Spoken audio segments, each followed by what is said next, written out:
Good morning and welcome, ladies and gentlemen. Gather round, all of you, for a tale so captivating it deserves its own movie. Hollywood.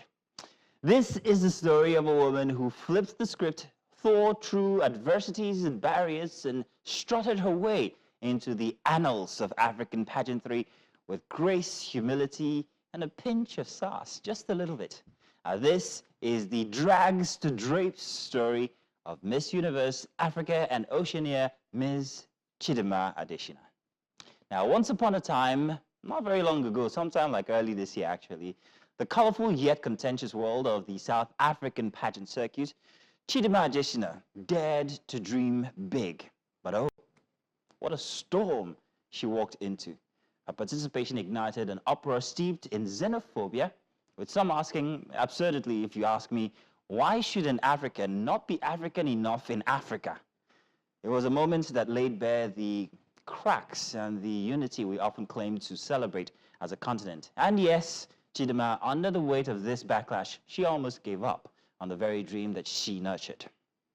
But enter to the left of the stage, Nigeria. The Silverbird Group, helmed by the legendary Bruce Brothers, saw that what others couldn't, a dazzling germ cloaked in the dust of controversy. In a move so off-cycle, it could have been mistaken for a Rivers State off-cycle election. They invited Chidimma to compete in the Most Beautiful Girl in Nigeria pageant, the MBGN. Now, let's pause for a minute and let's applaud these gentlemen who have consistently uncovered and polished Nigeria's brightest talents, from Agbani Derego to now Chidimma Adesina. Honestly, they've owned this circuit, and I think we owe them, at least each one of them, one kiss. Now, not that kind of kiss, you know, just the gratitude. Now, against all odds and armed with resilience, Chidimma donned her high heels, which I hear are so high that they defy gravity, and carried the weight of every single Nigerian girl child on her shoulder. She became a beacon of hope, not just for girls, but also for those fashion-forward men who only come out during fashion weekend. You know what I mean? With humility, she reminded us all that representation matters and that adversity can be transformed into a platform for empowerment, which is what she did. Through it all, Chidimma never resorted to the venomous social media clapbacks that have become all too common today.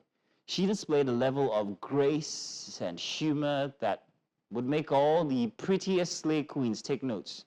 No snarky tweets, no sob-shade-filled Instagram stories, just dignity, character, and a firm focus on the mission ahead. Today, Chidimma Adesina stands as a global icon. South Africa must be thinking, you, bro, if only we had known. Yes, but hey, guess what? You snooze, you lose. For her strength, her intelligence, and unparalleled ability to turn trials into triumph, even at the start of our Sunday edition for Breakfast Extra, we are proud to bestow upon Chidimma the Weekend Warrior Award for Breakfast Extra. And now, let's properly welcome you to another fabulous episode, and allow me to introduce myself, Mazino Peel, and also my co-hosts, the ever-radiant Judith Atibu, who I have no doubt could have strutted her stuff if she was invited over to also be part of the pageant. Wouldn't you have, Judith? Listen, let me just say this. I adore Chidimma, and if I was given the opportunity to strut myself on a stage, I would take it, right? Because I hear I have a mean catwalk, if you know what I mean. Okay, you hear. I see. See what I did there? Chidimma, I must say. Yeah. Thank you everybody in the back. Thank you. I didn't even get the joke. What was the joke? I didn't get it because I didn't hear it. You didn't get it, but everybody else did. What did you say? Say it again. Never mind. Let's talk about Chidimma. You're not the center of attraction now. I am, because apparently the joke is on me. It wasn't a joke. Well, you said that you hear that you have a mean catwalk, and I said, I see. That's right. It took me long. Sorry. Yes, thank you. It's not the same thing second time around. Sorry. But anyway, I must say that you put it so aptly. Chidimma is such a graceful person. She's a woman after my own heart, and I would say that for her to be able to do what she did and carry herself with so much grace, so much, she never paid any mind to the haters, and that's my type of girl. You see, and that's one thing. That's one thing in Nigeria, Judith.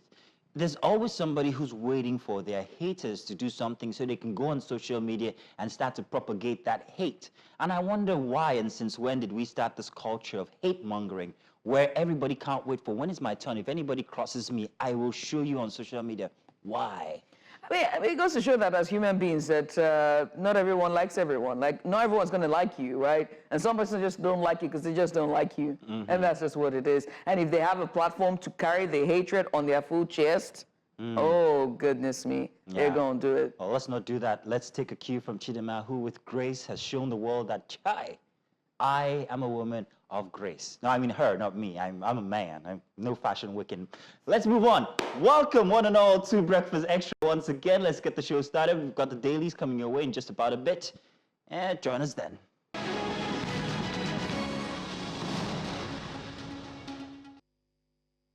A very good morning to you and welcome to Breakfast Extra. It's a Sunday edition and I'm Judith TV. I'm here to guide you through another riveting Sunday edition, and today's show, as always, is packed with thought-provoking topics that are sure to stir up, meaningful conversations over your morning cup of coffee or tea or bowl of pap and akara, or whatever works for you in this inflationary rate that we find ourselves. Well, first off, speaking about food and akara, we'll be tackling the cost of cooking and how rising costs are reshaping Nigerian meals, whether it's from jollof rice to your egusi soup or abula or oha soup. We're unpacking how the skyrocketing prices of gas, firewood, and even basic ingredients are redefining how and what Nigerians cook. Our perspective segment will take us to the streets to hear firsthand how these costs are impacting everyday lives. And on the big story, we will also delve into the alarming issue of illegal arms, illegal weapon proliferation across Nigeria. And also the arrest of Simon Ekpa, one of the most polarizing figures in recent discussions about the Southeast. And what does his detainment mean for security and stability in the region? We'll break down the implications with credible insights. All right. And before we jump into these pressing matters, as always, let us bring you the headlines making the waves this morning. That's the major front pages of today's dailies. Yes, indeed. So press play on our headlines. Let's start with the Daily Independent for this morning. In front and center for the Daily Independent, you would be met with these headlines here. Tax reform bill. Northern elders mount opposition, back northern governors, traditional rulers against pernicious bill. Accused sponsors of sinister intentions slam northern lawmakers. They're not done. Condemn Tinubu's anti-northern governance approaches, call on the north to defend its inalienable rights and unity. Now, we're talking about this today on the show, so if you stick around somewhere inside of the 9 o'clock hour, you get to also be a part of it, so stay tuned. At the top for this Sunday Independence, let's see, APC has taken election fraud to new levels, says Chukwuemeka, and troops laud CDS over enhanced welfare amid poor conditions of service allegations. That on page 6. To the right of the photo story there, Tinubu's men sing discordant tunes over protection of infrastructure, national grid. Ribadu, NEC, Adilabu set a panel, rather parallel committees on similar issues. At the bottom there, FG's economic reforms stir up doubts as debt burden overwhelms gains. Analysts cite wrong priorities, corruption as stumbling blocks, and say deficit budget bloated, expenditure stunting economic growth. PDP NEC meeting governor settle for February 2025 on page 5 there. Call on Tinubu to review policies, address economic hardship, condemn sabotage of the people's will in Edo and Ondo. At the very bottom, and finally, Northern youths condemn suspension of ACF chairman for criticizing Tinubu's government. That's what happens when you, that's not what should happen, but that's what happens. It shouldn't be. We move now to Sunday Punch. PDP crisis. NWC, that's the National Working Committee, accused of protecting party bigwigs from sanctions. Ikimi's panel mom, 3 months after inauguration. Convene NEC, that's the next February 2025. PDP governors tell party leaders. That story is on page 3. At the top there, tax reform bills. Reps deny governors threatening lawmakers. That story is on page 4. And then PCL, marketers move to stop petrol imports. That story is on page 8. Auditor General uncovers 197 billion naira contract fraud in MDAs. And that story is on page 3 and 4.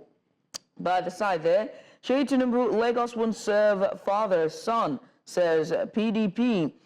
Customs mom as, I think they're trying to say nom. I don't know what. Anyway, customs mom as smugglers torture suspected informants. That story is on page 6. I lost 40 years investment in Europe to Ukrainian war. Pastor Adelaja. That story is on page 27. Celebrity today, pauper tomorrow. Sudden rise and fall of social media celebrities. That story is on page 28 and 29. Why I cancelled my wedding days to ceremony. Bauchi graduate. That story is on page 25. And lastly, at the bottom there, page 9, planned Igwe festival in Lagos. An aberration. That story is on page 29. That statement there. Sorry, on page 9. And that statement there is from Oba of Benin. Interesting bit there about celebrity today and pauper tomorrow. I'll tell you why. That's because in this day and age, we have no tangibility over what we own. You don't own this cup anymore. Everything is on your social media. So once that goes, everything else goes. You don't own your records anymore. You're selling them on streams. So you can't be a celebrity because it's powering through, you know, all the apparatus today. But tomorrow, once that cuts, you're done. Right. So with that argument, are you saying that they cannot own their fame as well? They don't own it because what it is you and I are the people who make them famous at the end of the day. You know, it's not because we actually own these records. It's just because they are just there on social media. So that means even so that means the people who own, who can, so we're not, the populace and the general public is not the person who make them famous. We are. So then how then? It's not because, they're famous not because they own anything. They're this is a now you see where we're coming from. Conversation. Let's move on. We'll have this after. This after. Let's move on now to the Nation newspaper. Front and center for the Nation, this headline here: PDP crisis, governors mount fresh pressure on Damagun. Once his fate determined by February 2025, acting chair to defy governors cling on to till December 2025. Row over Kogi PDP chairmanship election results. At the top for the Nation, angry Anambra residents set Soludo's revenue agents ablaze. That's a sad one. Crude supply in Naira to us is peanuts, says Dangote Refinery. Oh no, here we are again. How updates crude blend would impact economic fortunes, says Shourier. And at the bottom for the Nation, village head 14 others kidnapped in Kaduna, on page 4 there. Semi Ajayi, why I dumped academics for football. Gone are the days when my parents would say, go and read your book. Now they're like, don't you know how to play ball?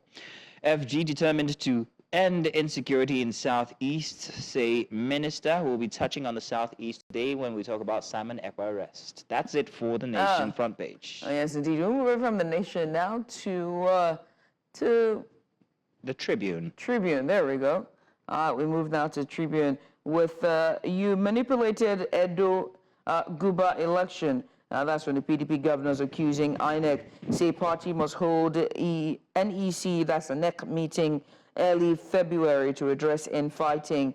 That story there's on page 4. Now the PDP is just going through a lot. Can they become a formidable opposition party come February 2025? Only time will tell, because the infighting, well, it doesn't look like it's ending anytime soon. Hunger, hardship, killing Nigerians, Nans tells Tinubu. That story is on page 5. Patients scamper for safety as fire guts Lautech Hospital. No cause for alarm, says management. That story is on page 6 there. At the bottom there, police recover mortar, bomb, hand grenade, other explosives in Borno.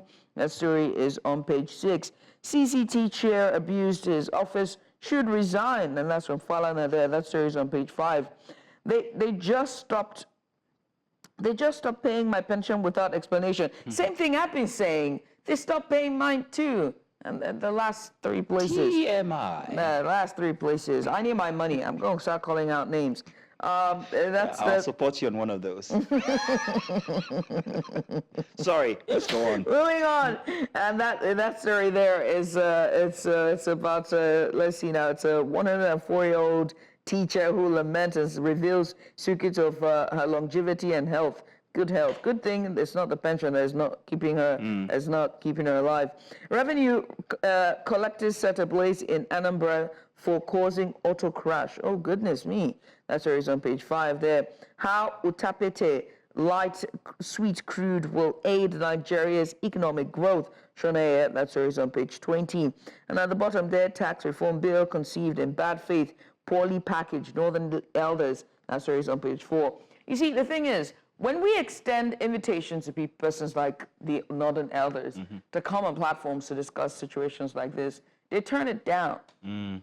And we've had those issues, actually. Yeah, and then you now come on a national daily to put our opinions, right? But when we decide to go in and ask you what your opinions are and what your stands are, it's like, oh no, we cannot talk at this time. Yeah, I see a certain dread of a back and forth type of communication when it comes to Northern elders, or even, well, the Northern youths, the ACF, Arewa Consultative Forum, are doing better because they're youth anyway. Yeah. But when it comes to the elders, there's that trepidation about a back and forth conversation, which I see across media, no matter who's inviting. They always shy away from it.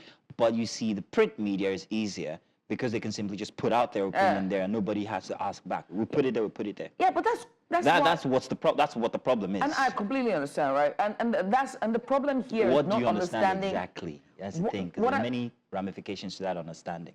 What do you mean? Because what you miss out is that for you to go back and forth and being able to probe that next person and give out an answer, that's communication in and of itself. If I am sitting down here, we're going back and forth, trying to understand each other, and there's a back and forth, but that's because we're trying to get to a solution. We're trying to prefer a solution in terms of communication. We cannot get to the end result without that back and forth. Yeah. And we see this very often with the old heads, and by old heads I mean elders, because they are the ones who are so used to just saying that. I don't know if it's the age thing, I don't know if it's our culture thing, if it's a cultural thing, a generation thing, but they just want to sit back and be like, I've said it's a generational trend. I've said, like, it's not going to work like that. We still have time for one paper on daily, if I'm not mistaken. We're going to do the Sunday Times now. Big headline here, PDP governors meet pledge improved governance for Nigerians as President Tinubu departs Brazil for Abuja amidst G20 summit. The president has really been up and down this year. Wondering how much that's costing Nigeria. Hisbah to resume clampdown on betting shops after court ruling. And FG seeks Ekpa's extradition as IPOB disowns Biafra agitator. Now, that extradition is fraught with so many legalities and also policies, whether between us and Finland or the other way around. So that's an exciting thing to look out for the next couple of weeks. Most Asian markets follow Wall Street gains. Bitcoin nears $100,000. If only I knew. And Osibanjo ex-aide urged Obasanjo to stop mocking other presidents. I don't know if I agree with that. Obasanjo has earned the right to say whatever he wants to say when it comes to presidents, and I don't think that we should rein him in because he still stands as a beacon of reality. And also, it's also of that age where they don't have filter anymore. I said it. To say it. Take it whether you want it or not. Like, what you gonna do?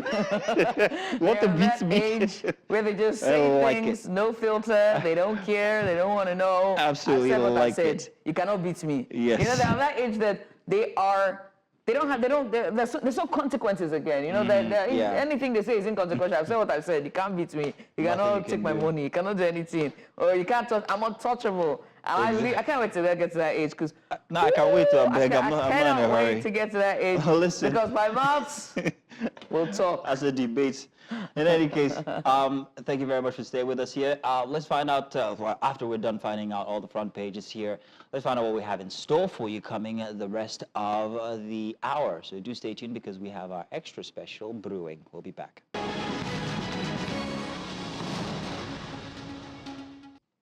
And you're welcome to our extra special segment.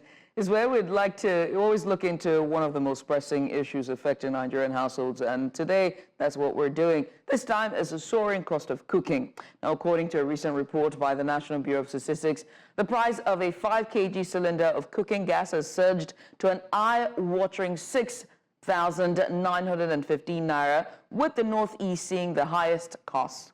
For many families around already stretched thin by economic challenges, the simple act of preparing a meal has become a financial burden, forcing changes not just in how we cook, but also in what we eat. Now, this crisis isn't just about numbers, it's also about reshaping Nigerian family diets, their traditions, and even livelihoods. Now, families are turning to alternatives like charcoal and firewood, which come with their own set of environmental and health risks as well. The ripple effect extends beyond the kitchen to businesses and the overall economy. And so today, we will explore the profound ways these rising costs are redefining the Nigerian culinary landscape.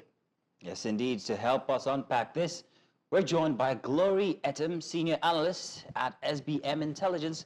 Glory brings a wealth of expertise here in economics and economic trends and also their social political implications. Glory, you're welcome. Thank you very much for joining us this morning. Yeah, thank you for having me. Good. So let's get started by asking first of what the key factors are that really drive the price or the rise in price of cooking gas across Nigeria, and why the Northeast especially is experiencing the highest cost. Okay, so there are a number of factors that are driving the cost of cooking gas across the country. And, over the years, we've had rising demand for cooking gas as the government has been encouraging Nigerians to move to safer means of cooking. And in this context, cooking gas. But what we've experienced recently has been logistical problems in terms of, the transporting cooking gas from locations, as in to locations, especially to rural locations. So because of the state of some of the Nigerian routes, and this is overlapped by the high cost of fuel and also the insecurity that we are facing. You mentioned that, the report by the NBAs mentioned that the cost of cooking gas is more in the north, and it is as a result of these infrastructural issues, the fact that apart from the poor conditions of some of the roads in these rural areas, there's also the problem of the rising cost of petrol. And overlapping this is the insecurity problem in the north. So that is especially in the northeast. So that is the reason why there's a disproportional cost for the people in the northeast. And you understand that as a business person, you're looking at the risk of transporting, and transporting is expensive. And then if you overlay this with the risk of security, so you are asking, when you start having conversations of whether your tankers would deliver and issues like that. So these whole issues have increased the cost of cooking gas. Right. Over the year. Glory, I must ask about what this now means for the average Nigerian household. Now, when I say average, oftentimes we think about the middle class, but when I mean average, I mean those who are in the lower middle class, those who do not have a car, who have to use public transport. With that research, it makes you want to put into perspective how they are managing, because we know that what is supposed to be the cheapest mode of cooking, and that's kerosene, is also higher than the other, fuel and diesel as well. So it begs to ask the question: how are they shifting their behavior when it comes to cooking and just sort of cheaper alternatives for them? So before I come to how they are coping or how they are managing, I would like to say this, that the upper middle class, as we knew before, is actually shrinking. So what we have as the middle class is more like the lower middle class. And, if we just oppose these with the understanding that the average Nigerian, earns about 60 to 70,000, and these are people who have households, we are able to see the magnitude of the problem. Yeah, So what Glory, people for a are second. doing- Glory, 1 second. I'm wondering how a person who earns 70,000, and that is actually minimum wage now. If a person earns 70,000 naira and a cylinder of gas now, I don't know how much you bought it for the last time, but I bought it at 15,000 naira. So that is, what's the percentage off of my salary now?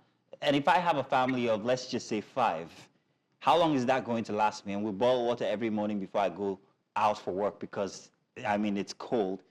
How are the average families actually coping? Yeah, I don't know if you have any research to back that from SBM. Yes, we do.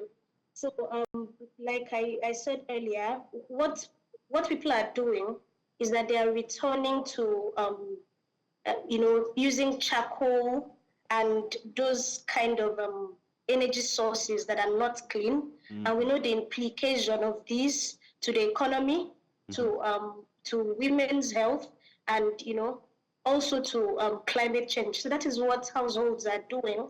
And there's been inventions and innovations around these to support the use of coal. There are some stoves now that they are coming up to, because of the demand. Because of the demand now, that households are trying to,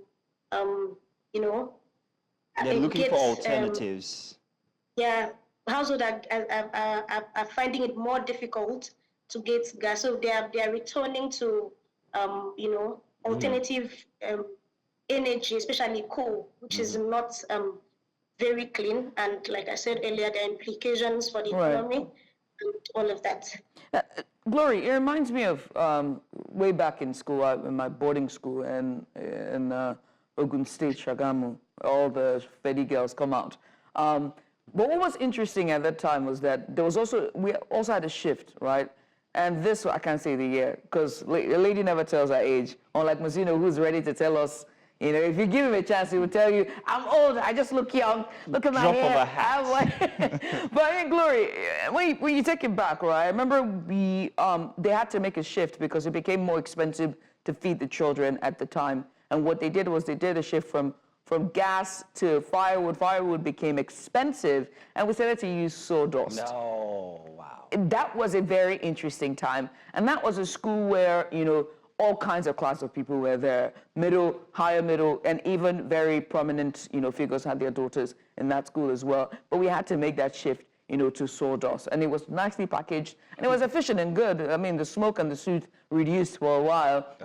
But also, it's very interesting to see.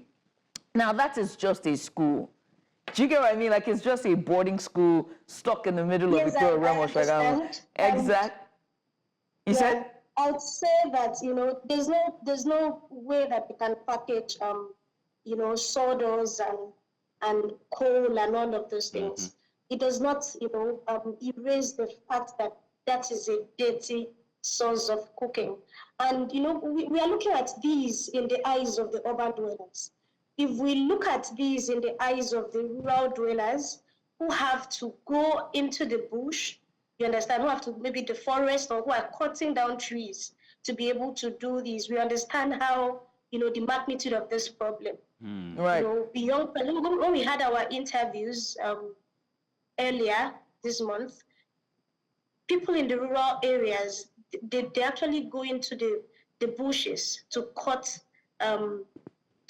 trees and all of that, so that they are able to have supply of energy to cook. And if you ask how this is affecting them, over the years we've been talking about in reducing the time that women spend in the kitchen and all of that. So having to go into the bush to fetch firewood just increases all of these. And apart from that, for those in the urban areas, the risk of the hazard, the hazard from this. You spoke about sawdust, for instance. it further complicates, the health issues. Yeah. And when we talk about the health infrastructure in Nigeria, it's also a problem. So it feels as though Nigerians are in a setup. It feels like Nigerians are in a setup. Right. And if we take this back and see that how much Nigerians generally spend for food, over 70% of their income. And this, if we compare this to places like the US and the UK, where it's only about 11% that is spent, it shows how much Nigerians have been pushed to the bricks. Gloria, I have a question regarding, the economy of food making. I'm talking about perhaps fast foods and the rest. In any economy, when we start to see these downturns, we notice that a certain streak or level of food manufacturers go out of fashion. Fast foods, for instance, have become astronomically expensive. So what is the future for these establishments in Nigeria? Are we looking at a case where, because the last time I went to buy ice cream, half of their refrigerators were not in use because they don't have that much demand. So are these businesses going to go out of business? I have to add one more of my experience as well, right? So sometimes I can be a night crawler, right? And so in one of those nights, Lagos nights, there's a place that you normally go to that it looks like a dining hall, like a proper festival, right? And that Saturday night, like everywhere is wild. They split that hall into two, okay? And even as they split it into two, some of the tables were empty. Yeah. Do you get what I mean? And it can only make you wonder, how those establishments are still able to stay up, and where are all the ballers of Lagos? Here. So what gives what hope for these establishments? Okay, I would say that if nothing happens, we'll see more establishments dropping out, from the market and closing up. And we have seen this happen in the pharmaceutical industry, where there are a number of, the farmers that we had dropping off and closing their markets in Nigeria. So, yeah. So we are going to see this happen with fast food. And, over the years, we've seen how the fast food brands have been adjusting, adding eggs. Previously, it was just chicken and all of that, but we've seen them evolving, adding egg and in some places, adding more to their protein sources just to encourage more people to buy. But what happens when the economy breaks down or when there's inflation like we have in Nigeria is that, discretionary spending reduces. So people start to ask questions about what is very important, and they stick to that. So we are going to see a number of these businesses dropping out, from closing up. So after your research, do you have any solutions for the government in terms of policies that could help at least families to be able to cook easier and cheaper, or at least keep businesses that this is what they do running? Yeah, so over the last 4 years, I would say that one of the things we've not failed to do has been to provide solutions across the board in terms of, rising food costs. We have proposed to the government to increase their, to increase their investment, especially in mechanized agriculture. We have also proposed to the government to, take off the bans. Let people import food. We've not yet reached production levels. In terms of cooking gas, one of the core factors that's driving it up is transportation. And we've seen how the removal of fuel subsidy has really impacted Nigerians. So if the government is able to subsidize in some way. And when I say subsidize, I don't mean subsidizing every Nigerian, subsidizing the Nigerians who need it most. And this is always difficult because of the problems with identity management that we have. So I think that is where the government should focus on. I know there have been debates about list of the most poor. Right. But, subsidies and all of that would help. Gloria, In the midterm. in the last 6 months, I will tell you that they have with the National Social Register Scheme, that's the conditional cash transfer scheme, I think, and that's what it's called.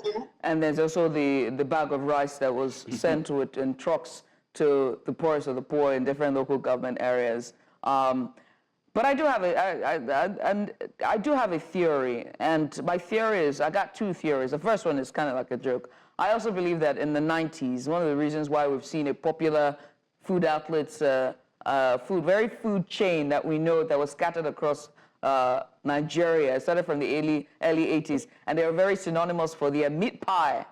The reason why I dropped in the quality and taste was simply because of what's happening again. And so I say this to say that our socioeconomic system is like a cycle. It's cyclical. You know what I mean? Like it goes, we're always back to the same junction every single time. It doesn't end. It's like clockwork. We're back here. Mazudo can share an experience. I can share an experience. Gloria can share an experience. Matthew, our producer, same with Mava and Collins. We can go back and forth sharing the same experience in our lives of when and how this has happened. And so there's also, in this circle that I'm painting for you, or cycle, there's also, conditional cash period, palliatives and subsidized issue, but we still are back here every single time. When does it end? What could be a lasting solution? So, like you said, we cannot totally take subsidies out of the system. The problem of the Nigerian subsidies that we subsidize everybody, and no government in the world is able to subsidize all its citizens. You mentioned the cash, conditional cash transfer to the poorest of the poorest. There has been debate on, who makes that list and where that list was compiled over the last few years in Nigeria. And that tells you that, there's sort of issues with who should receive what benefit also. So, when we talk about subsidies, and this happens in everywhere in the world, it should not be for everybody. It should be for a particular group of people, and not just the poorest of them. Mm-hmm. It should be for, there should be a safety net for different categories of people, defined by their income and defined by their living standard. And this is something that the government has failed to do. That is why subsidies are most of the time given to everybody. And because subsidies are given to everybody, we come back to this cycle of let's remove the subsidy. We're not supposed to remove subsidies for everybody. Subsidies is supposed to be, targeted. So that is the problem that we have with subsidies. Well, Glory, we only just witnessed the UNGA, was it UNGA 35, I think? And then just only last week, COP29, issues regarding the environment and environment sustainability goals were discussed at these two forums. Now, it makes you ask whether we have that in our consciousness as Nigeria or the Nigerian government, where we are seeing people resorting to coal, charcoal, or sawdust, which aren't exactly healthy. They are hazardous. They are also fire hazards as well. And it doesn't seem like we're driving toward these environmental goals that we set out to for before. So what concerns for Nigeria from the international view do we have? Okay, so in the hierarchy of needs, food, for instance, is primary. It's hard to discuss issues of preserving the environment with people who are trying to feed. So what is the alternative that they have? So if I go to the villages and I start a campaign and tell the rural women, please, let us stop using, firewood, let us stop using coal, because these are the problems, these are the hazards. And then they ask me, what is the alternative that they have? What answers do I give them? So because of this, because there's no good alternative at this point, the conversation about preserving the environment is secondary to us. Is not, is secondary to us. Even as, this is a global, even as this is a global concern, we're discussing climate change, we're discussing how these affect everybody. But there is little that the average Nigerian can do, as these affect their very survival. Very interesting, Judy, because what she just said just made me remember that local parlance that says waiting consign agbero with overload. So I get it. And to piggyback off Mazino, right? If the agbero was the average Nigerian, how then would be the overload would be the small businesses as well? I mean, if we're clamoring for the government to subsidize or, provide palliatives to make life easier, then what would it be for the businesses? And by business, I mean tourism, because tourism seems to be struggling, okay? Let's put this into context. From 2020, the COVID-19 pandemic, they were hit heavy. Right after they tried to recover, and now we're in an economic downturn, and it's been purported as reforms. But we know that who's going to suffer the most is still tourists, the tourism sector, and local tourism suffers the most, So how then can they survive in this time? What can they do? When you, throughout your studies, did you notice any trend in them trying to manage, with the economic downturn, and what were they? Okay, so when we talk about tourism, I want to mention it that it is not part of the, it's not like the food industry, for instance. It's not part of the FCMGs. So it's more of a higher level need than the others. So we would see, industries that are, more towards the lifestyle. You understand? Those ones would suffer more in this economy. So because, like I said earlier, there's, discretionary spending. That is what, those kind of expenditures would suffer. People are no longer going to spend on non-essential items or activities like that, such as entertainment, vacations and hobbies.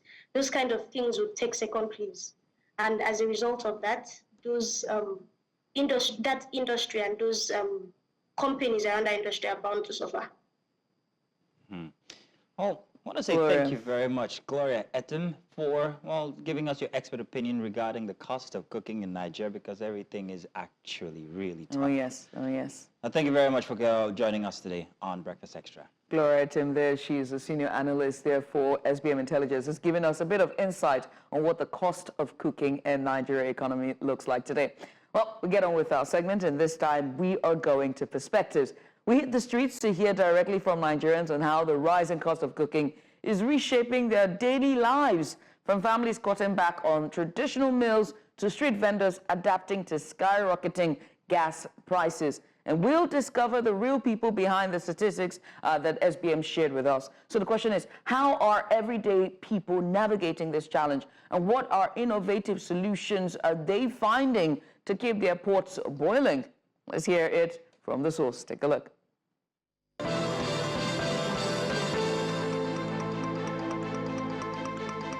Everybody know how things are in Nigeria now.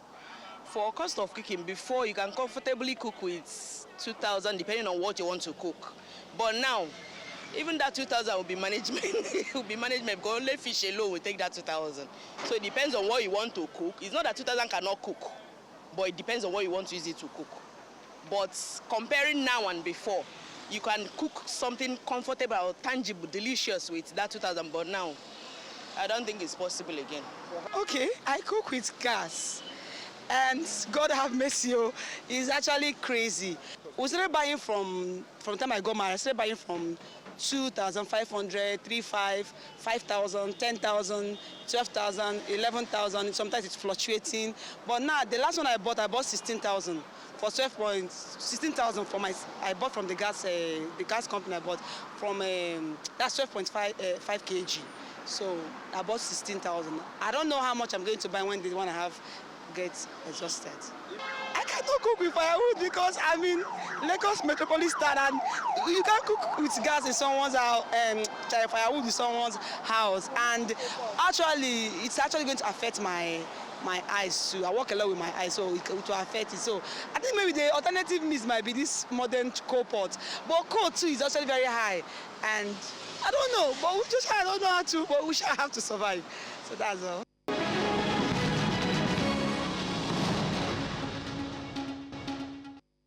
I studied sociology in school, and after school, I honestly wasn't sure what I wanted to do. And then at some point, funny enough, I didn't have a job, and one of my relatives remembered that I used to have a passion for, presenting, broadcasting generally.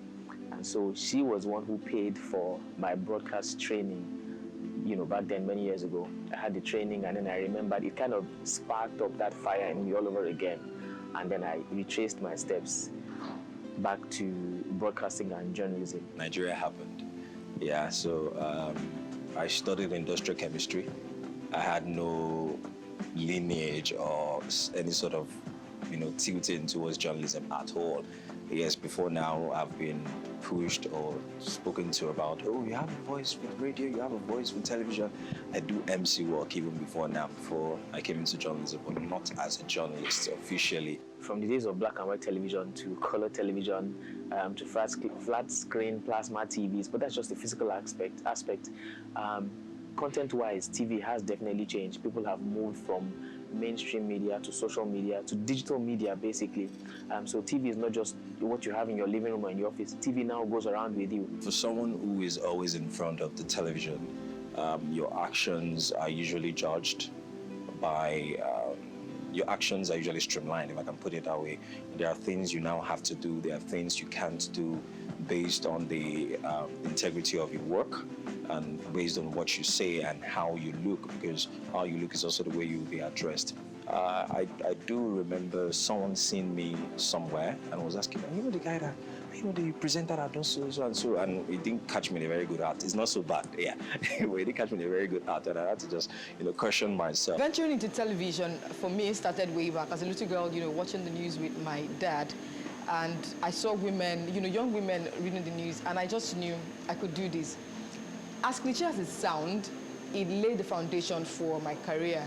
And then, as I grew older, I watched international television stations like the likes of BBC and CNN, and all I could just see was them reporting Africa from, that dark place. And I'm like, there's so much, from Africa, there's so much beautiful things, and I feel like the only place, or for me at that time, the only place I could change the narrative was just to join the television, team. And I said, okay, you know what? I got a role on TV, and then with my little quota from my report, news reading and all of that, I could, just change some of these narratives. Talent and skill alone will not do it. I think if you really want to be good in the industry, you should get some kind of professionalism, some kind of professional training, either in university, higher institutions, or some kind of academy that can at least set you onto the right path. And then when you add whatever skill you have onto that, definitely you will be good quality, good material for TV industry. So there was this project I did on Parkinson's disease. I remember when I went for, it was supposed to be just be a walk for Parkinson's, raising awareness for Parkinson's at the time. I didn't even know what Parkinson's was anyways, before we went for the walk. And I got there, I saw the symptoms of Parkinson's, if I can put it that way, very shaky hands, mobility. I spoke with some of the caregivers there, and I felt, you know what, I just want to do this differently. And I saw a lady at the time, she's had Parkinson's for 11 years. In fact, her husband got married to her knowing she had Parkinson's. She was younger at the time. And I asked her what was the biggest thing she would have loved to do. She said she would have loved to play piano. And she has never played a piano in her hands. Her hands are very shaky, so she can't play the piano. And that was where the concept of the story came out from. And they had a grand piano in that place. I just said, you know what, sit in front of a piano and let me see, attempt to play it. And that was the beginning of the story for me. It was a very interesting story. I've been able to break into different places. I'm proud of the fact that I have been able to meet so many people. I look at my phone sometimes, I look at the contacts I have, and I'm wowed at the people I can easily reach out to on speed dial. I'm proud of the things I've been able to achieve. I'm proud of the kind of reports that I have done, the kind of places where my name has been mentioned, the kind of conversations I've been able to have. And generally, I'm proud of the kind of reports, the kind of stories that have my name on them. Of course, there's still more work to be done in the future. I'm also proud of the people I've been able to work with, the teams that I've worked with, and how far I've grown. Again, I didn't study journalism professionally. I took a course along the line somewhere, and from there, it's been, it's been upward all the way up until now.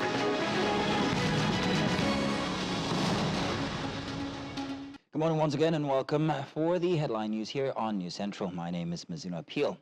Now let's begin with security matters. The Minister of Defense, Badaru Abubakar, has urged stronger support for security forces, stressing that peace is essential for national development. Speaking at the 54th, or rather 45th International Trade Fair in Kano, Abubakar highlighted the link between security and economic growth, reaffirming President Bola Tinubu's commitment to restoring peace and stability. He called on Nigerians to maintain confidence in security operators and support the government with prayers. And still talking security, amidst Nigeria's escalating security challenges, the quest for practical, locally implementable solutions to address this menace undermining national unity and development continues to intensify, with many acknowledging that crime is inherently local. In this report, News Central correspondent Osinasu investigates the most effective strategies for security experts, stakeholders and citizens to combat the growing insecurity challenges in Delta State and other parts of Nigeria.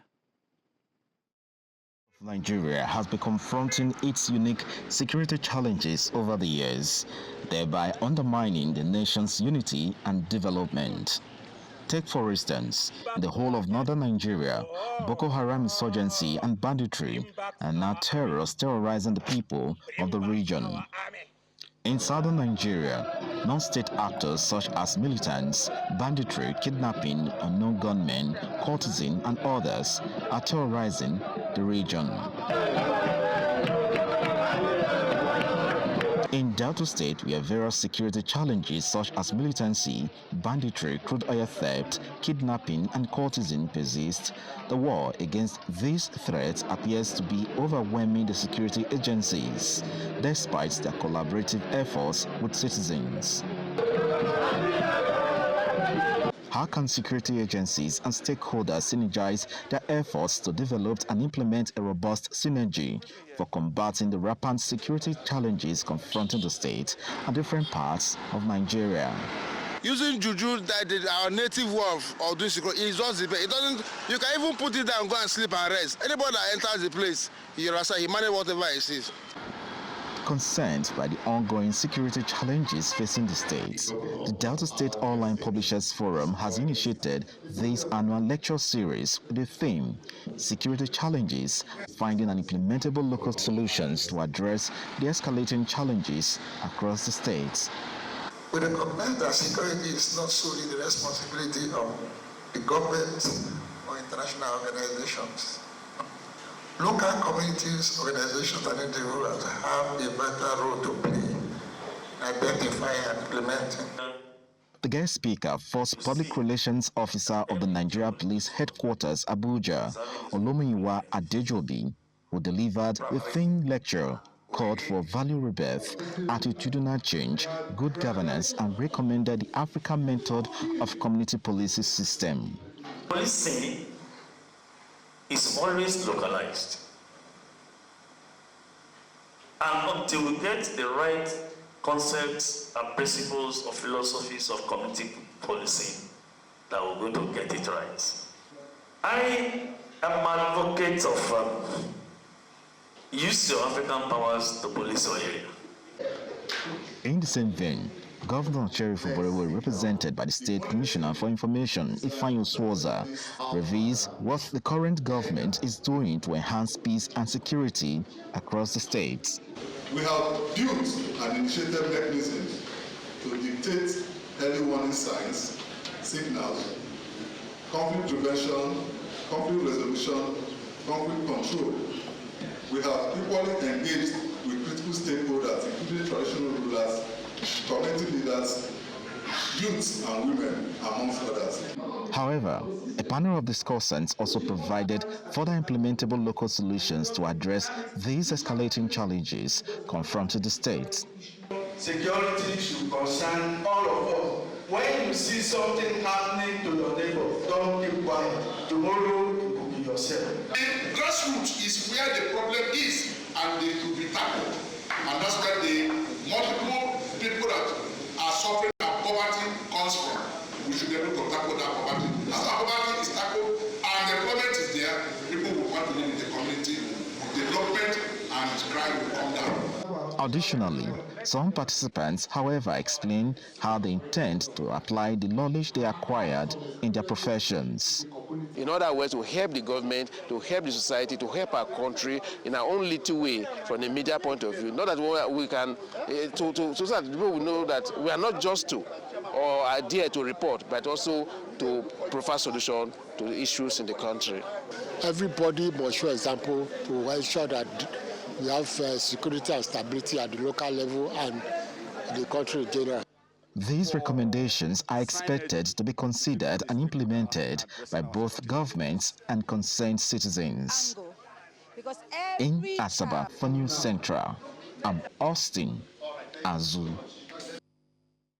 And away from security, People's Democratic Party Governors Forum in Nigeria has restated its determination and commitment in ensuring the unity and cohesion of party members and supporters for the success of its affairs. Chairman of the forum, who doubles as the governor of Bauchi State, Bala Mohammed, stated this during the 7th PDP Governors Forum held in Jos, the Plateau State capital, North Nigeria.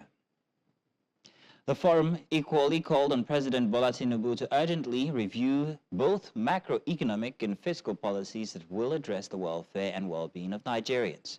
News Central's Chizoba Nyanwe tells us more. In attendance for this 7th gathering of the PDP Governors Forum include the principal officers of the party, members of the National Working Committee, Governors Forum, Board of Trustees, National Assembly, former Governors and Ministers Forum, and other party chieftains.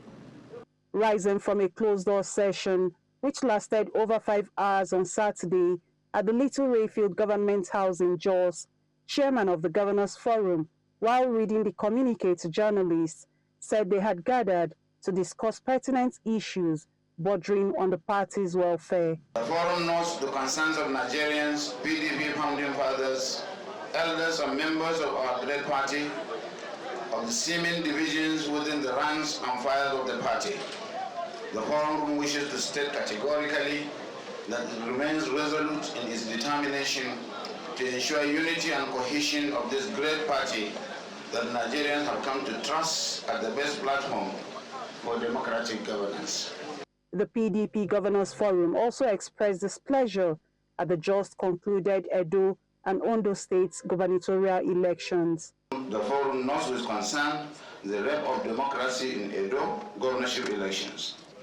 Meanwhile, we are still examining the documents in Ondo elections where the APC manipulated results after openly buying votes.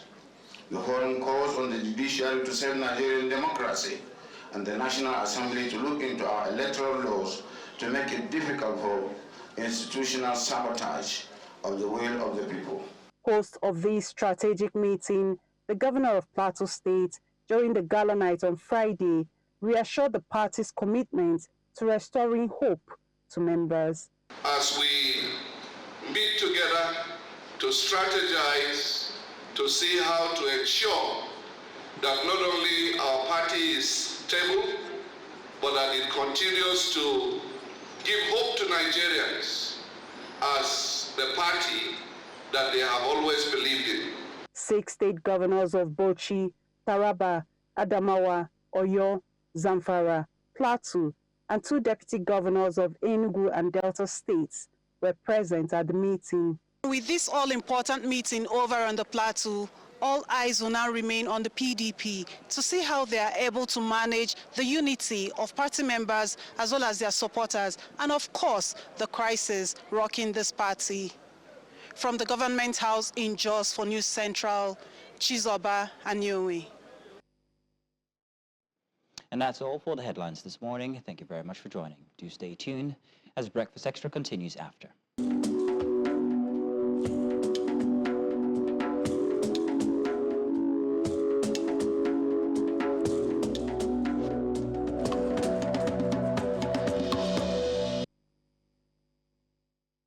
And you're welcome to Focus Africa, as well we delve into the pressing issues shaping our continent.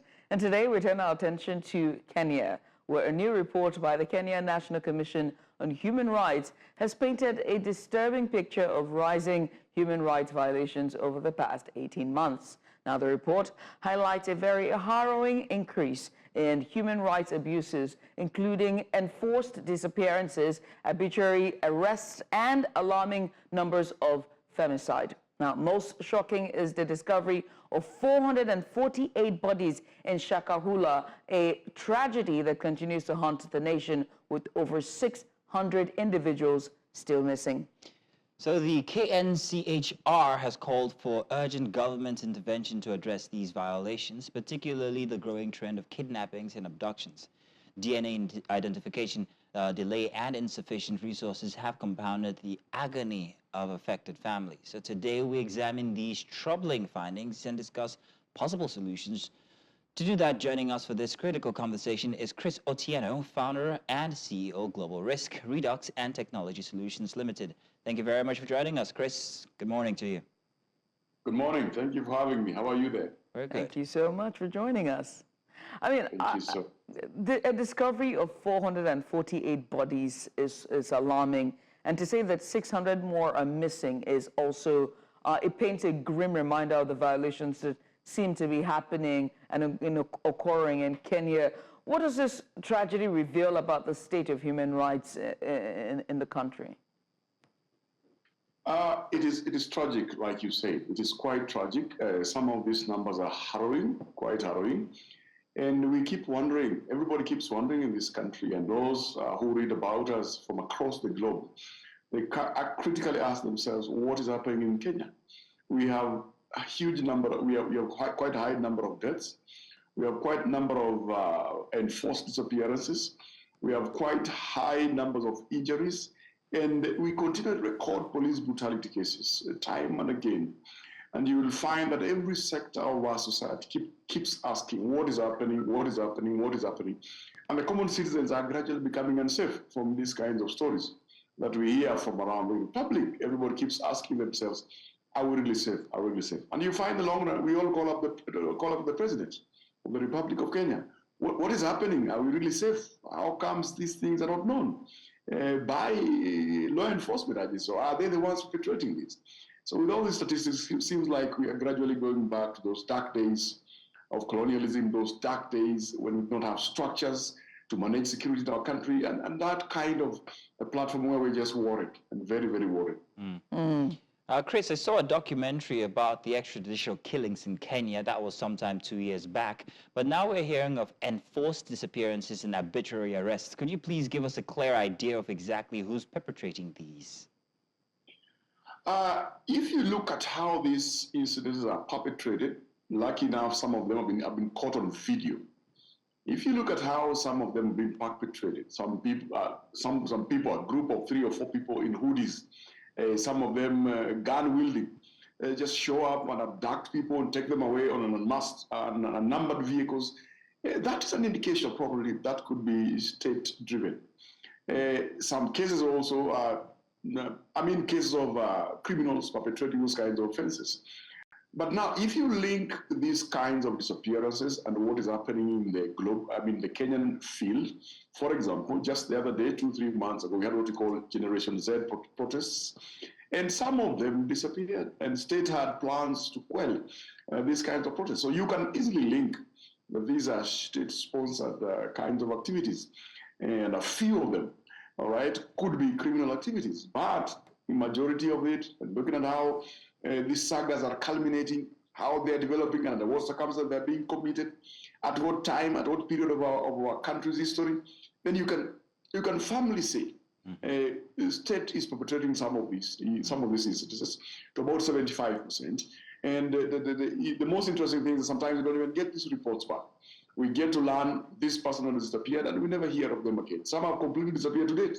We have no idea where they've gone. So like I said from before, I saw this documentary 2 years ago. Why do these continue to persist 2 years after, even disregarding constitutional protection?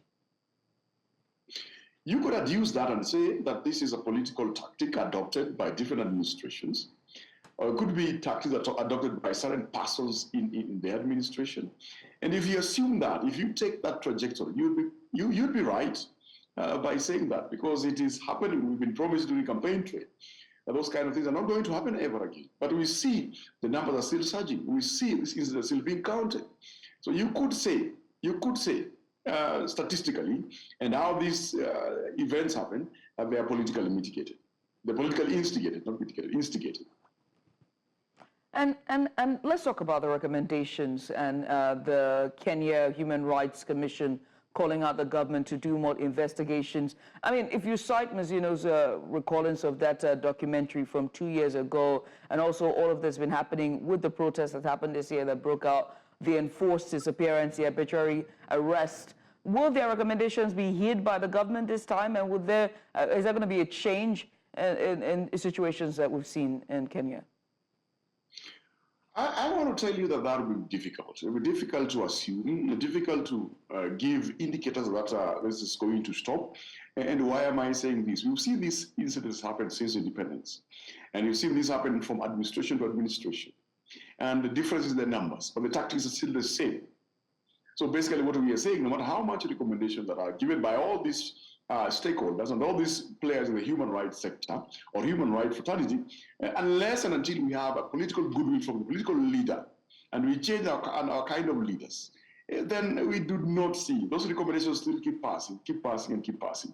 We have lots of reforms that we require in our nation for us to say that we are now on a trajectory that can purposely or can firmly place us on that platform where we are saying that, yes, we are on a trajectory where we can count enforced disappearances or death, something like that, to near zero.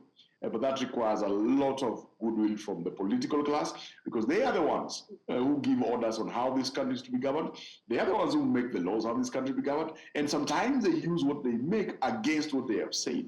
So that is still a dark and a green future for us and any other African country in that direction. There's also been, because we're seeing images there of just, there was one that was shared, if the guys can be so kind to share that video again. There was a picture of a woman who's holding up, saying, "I am not a woman." I've forgotten the lettering on there. But this report also cites femicide in Kenya. And we've seen very popular cases of femicide that have, taken social media by storm. And it's asked very worrying and concerns about femicide in Kenya. Let's speak on that. Beyond Shakahula, there has been, a significant rise in femicide and gender-based violence. What systemic changes are needed to address this alarming trend? We see there, it's being a woman is not a crime. You see all the images there, very sad indeed. End femicide in Kenya today. What's a change that is needed for Kenya when it regards to safeguarding women? It has been harrowing several years past when this violence against women grew in this country. And we have seen quite gruesome incidents, things that you cannot imagine. Dismembered body parts, lots of reports that are actually beyond description. So what we can say here, we need frameworks that will govern the security and recognition that women have a right as much as men have a right, and we must use men and women themselves to work as a group to make sure that we are fighting violence against women from a tradition, from the elimination of traditional structures, where we look at patriarchism as a system of family set up in this country. And that vests some sort of powers to men that more or less exert a lot of masculinity towards the women they live with. So we need to walk away from that. We need to have frameworks. We need to have awareness. We need to get hold of the boy child and teach them right from growth that women desire to be respected. They have equal rights as us, and God gave these women to us to love them, not to harm them. And some of men are doing some things that are unimaginable, really unimaginable. And these are some of the things that we are seeing. Women now rising up and saying, enough is enough. We cannot have this. We need a change in structure. So there must be administrative frameworks. There must be follow-up from the law that all perpetrators who commit this kind of heinous offenses are arrested and they face the full arm of the law. And even outside of that, we must go fully fledged to the common citizen and educate them about femicide. And I'm so glad that there's so many organizations in my country right now and others from abroad, even Nigeria, running 16 days of activism in the Republic of Kenya. And I'm proud to be one of participant in those, just spreading this message to every individual that this is happening in our field. It must not happen. We must stop it from across all the angles. Even police must go out to prevent these kind of things from happening. And women themselves must wake up also and make sure that their voice is heard so loudly that, yes, we are going through this and this must never happen to us. This is not the kingdom designed for humanity in terms of existence. Now, Chris, over 600 people still missing, over 400 bodies that have been exhumed. But 10% of those, we are told from the report that they are, well, just 10% have been identified. So the rest 90% haven't been identified, and they cited a lack of the ability to do so, access to DNA testing and all. But what's the government doing to expedite this identification process so families can have at least closure on their members who are either missing or dead? It is still gruesome to say that we have people who are dead but not identified. It's quite disheartening, and really want to take my heart out to those families that have been affected. At the same time, look at it from this angle, that the president of this nation said that anybody who has a member of their family who has not been seen for some time to report and for that to be taken care of. And we've seen there could be some differences in terms of who is counting and who's giving these numbers. But from the onset, on the footnote, on the foundation, it is so bad to have unidentified persons who lost their lives in the Republic of Kenya, and we are unable to trace them or attach them to a particular family for claim. It's quite harrowing and not really, we can't figure out, I cannot figure out. I would probably say these are probably foreigners who would come to participate in these kinds of instances in the country, because I believe, because when you get to a certain age in this country, we take your biometrics and we attach that to an identity which has a number that has your family tree in that. So to say that we cannot attach somebody to that is a bit difficult. We have the best laboratory in Africa in terms of forensic investigations. I do not know if we are making use of that, but it still remains that, yes, people are still unidentified, they are dead, they are being held in our mortuaries, and that does not reflect very well, and it really leaves everybody quite confused. So our government must go fully flat out to find out exactly what could be happening, publish the pictures on national broadcasting platforms, and ask as much as is possible, if you can identify this person, if you know this person, please come forth. But also it could be that a lot of people are afraid to come forth and say, I know this person, and because they could be tasked to help in identification. And because of the numbers that we're having from this discussion and what we've seen in print media, that could also be a hindrance. And we say we still run a risk of probably those bodies remaining identified for quite some time. And it would be gruesome to find those bodies just being disposed of without their family members taking them for decent burial. So we have certain cases in West Africa here where people are missing voluntarily, perhaps because they've gone on certain pursuits for economic reasons. And I'm wondering whether there's that statistic inside of the numbers that we're hearing from Kenya. Is there such a case as well? Are people missing voluntarily? Right. Yes, there are. Some of us, like you said, like our fellow brothers and sisters in Nigeria who have gone out for economic reasons. A lot of us have also gone out for the same, and we've seen some numbers coming out for a lot of our countrymen who've lost their lives outside of the nations, outside of the nation. Some of us have urban rural migration. They migrate from our urban areas to come to rural for economic gains, and then they don't end up really being identified in that form. So yes, as a country, we also have those numbers. It is a concern at national level. And I believe that our political class, our administrative class, and all those persons involved in making sure that we have a safe country that is proved from these kinds of crime are doing all they can. But like you said, yes, we too as Kenya have those numbers. And they are gruesome, they are grueling, and they are high, and they are growing.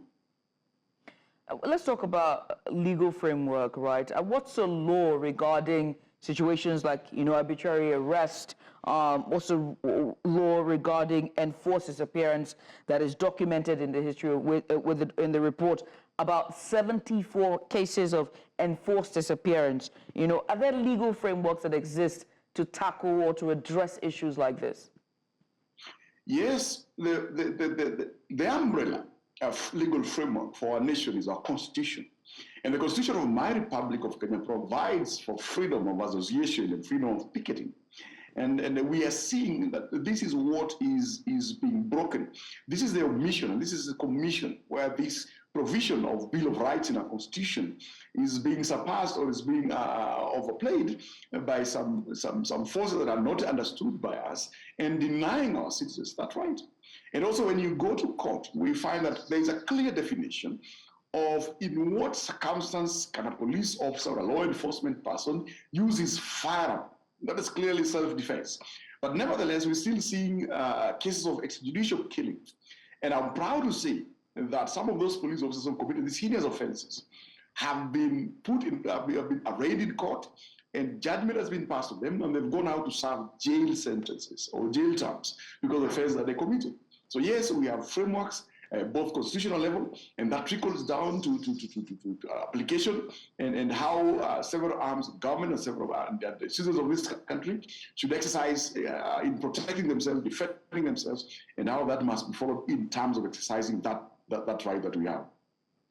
And in a broader sense, when we take out, just the legal framework, do the people of Kenya, do Kenyans, are they aware of this, of this legal framework? Are they aware of their rights, or, is there more that needs to be done in terms of educating and sensitizing the masses to understand what their rights are?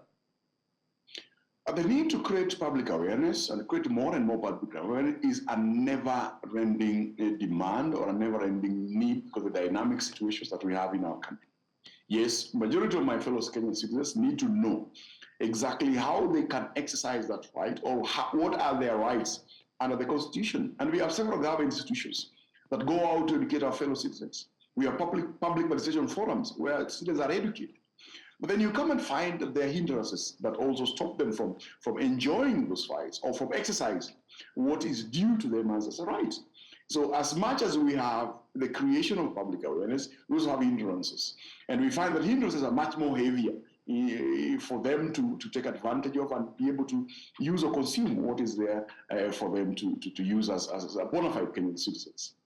I do hope that, as we're talking about sensitization and change, I hope that the larger African body, as well as other NGOs and CSOs, are taking a look at this, and they intend to do more, especially when it comes to femicide. I mean, the stories are harrowing, the cases are unimaginable, and just we can't even say the intricacies of those cases live on television, because of, watershed hour and the rest. So just imagine how, severe this are. And only God knows how many cases are underreported that have slipped through the cracks that we do not know about and may not even come to light until years after. And that's just how wild the situation is. But Chris, we want to say many thanks for doing justice to this conversation today, and also to just heeding our call and coming on every single time we call. We appreciate you. Thank you so much. Thank you, Chris. I appreciate you too. I appreciate the work you're doing. Thank you. Thank you very much. Chris Otieno there, just giving us more insight on the report from the Kenya's Human Rights Commission about the cases of, giving a report on the number of reported cases of violence, femicide, undocumented arrest, arbitrary disappearance, and arrest, and so much more. It's a stark reminder of the need for vigilance, accountability and action for Nigeria. Even here in Africa, Nigeria. For Africa, even here in Nigeria. Funny story, I had one of these cases where I used to work. A young chap was an intern. After he's left, suddenly disappears, and then we get calls. Well, it's very interesting that he was the one who made these calls, however. Now, when he made these calls, he said that he had been kidnapped and told that he was expected to bring a certain amount of money. Got everybody, in a knot. Everybody was panicked and everything. But then again, some of us actually critiqued it. Like, hang on a second. We don't want to make this sound work, but you're the one making the calls consistently. You get where I'm going. Yeah. People take advantage of the situation. Yeah. In the end, we discovered that it was all a lie, that he had actually abducted himself and was using that as a means to try and get money for survival. There's always going to be one outlier. There's always, exactly. So there are these. I'm not watering down the case in Kenya, but I'm saying in Nigeria we see that this has gone from being a security concern to a money-making scheme. To a scheme, exactly. And honestly, it now removes the resources that should be channeled into crying wolf. Because you're crying wolf. You know what I mean? The boy who cried wolf is now, instead of us to be worried about the actual person who's in need, we're now channeling all of our concern to the boy who cried wolf. And also that's a call to everyone, as much as we're in dire situations, the rising cost of living, situations are dire, do not in any circumstances think that you're going to take advantage of the situation and make money off of it. And that criminal-mindedness, it takes some level of diabolism in you to be able. Guts. You are a diabolical person. That's just. You're addressing this person I told you of personally, Why? like it hurt you. You went to personally. walk. I know it's Because everyone is earning a salary. They don't own the job. They don't own the business. But Why would you do that? not to compare the Right. Kenyan situation and that documentary I spoke about from earlier. You should see it. In fact, maybe I'll copy the link out. It's a BBC documentary actually, and it follows. You might have seen it. Seen it. Good. Seen it. It follows very critically the members that were highlighted as hot members of the Kenyan police and how they activate, how they carry on their activities. Right. And it was very reminiscent of some cases? Of some cases here in Nigeria. But I will tell you for a fact, they hold there's no restrictions when it comes to the Kenyan instance. It's quite harrowing and interesting. I mean, we've shared stories here of when, I had a very personal experience, and I'm not going to share it here for the sake of it's not my story to share. But if there's one thing that was certain was that being out that night and trying to resolve the situation and being able to do that, I realized that I am privileged. I'm not privileged, but I am lucky and blessed. I guess that's the word. I could resolve that issue with just one phone call, and I could resolve that issue with just one text. But then there are other people. But there are people who are there who cannot solve that issue, and if they don't have anybody, they will be there for a long time until when they are ready to be like, okay, we're going to let you go. Or better yet, if there's a crime that's happened and they need it resolved because the press is on the case, they're going to pick anybody there who has nobody to vouch for them or to get them out and be like, yeah, that's you. That's Post that accused. And that's it. Down the pipeline. Gone. That was Africa Focus, or rather Focus Africa for you there, here on Breakfast Xtra. We've still got more coming your way. I'm excited about the strips. I don't know if you are, because we had some very interesting ones this week. I'm hoping that we get to them in time, and then we can share with you. Do stay tuned. It's still Breakfast Xtra. It's Mazino Appeal, and Judith TB will be back.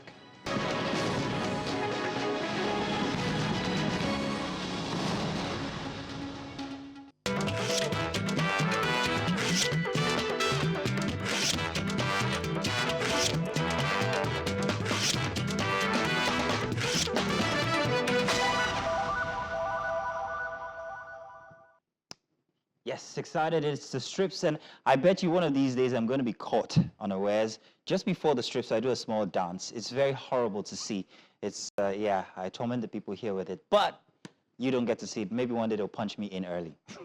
Welcome to the strips, where we take a lively stroll through the week's best daily cartoons. This segment celebrates art that speaks louder than words, using humor and wits to capture the essence of life's ups and downs, policies, Nigeria governance.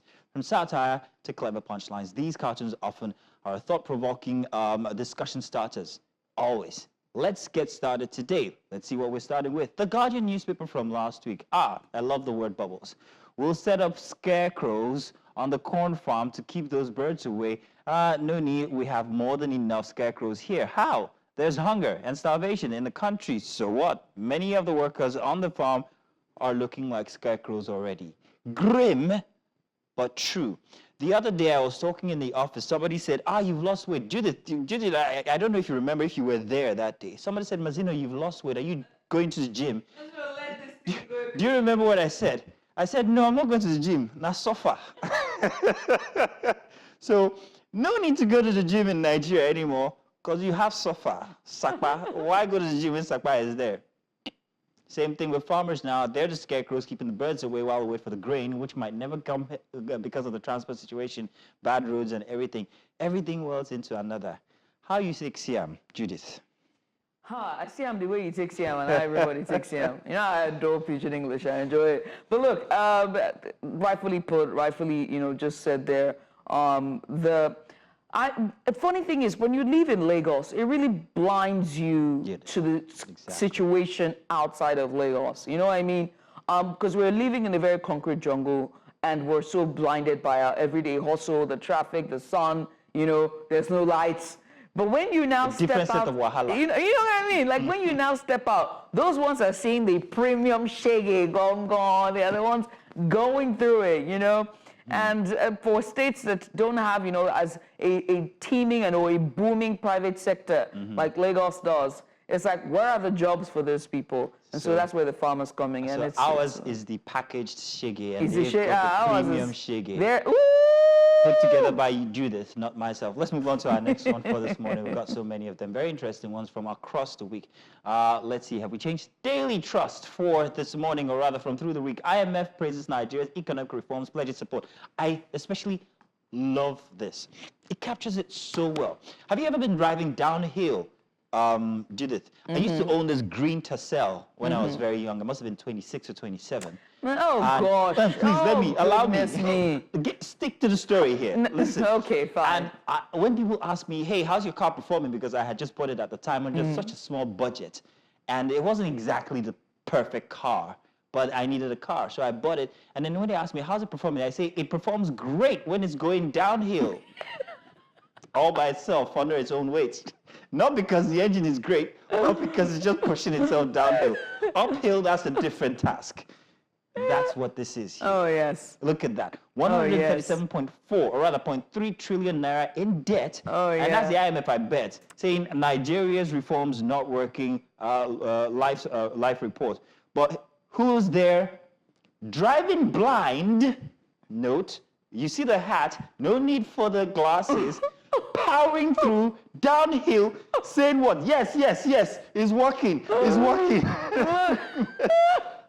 I love it. Daily Trust came through the door swinging with their bats Mustafa. with this one. It's him again, Abulma. Look, He's the artist. Mustafa, wherever you are, well done. And that's just like, see, and how do you come up with these things is amazing.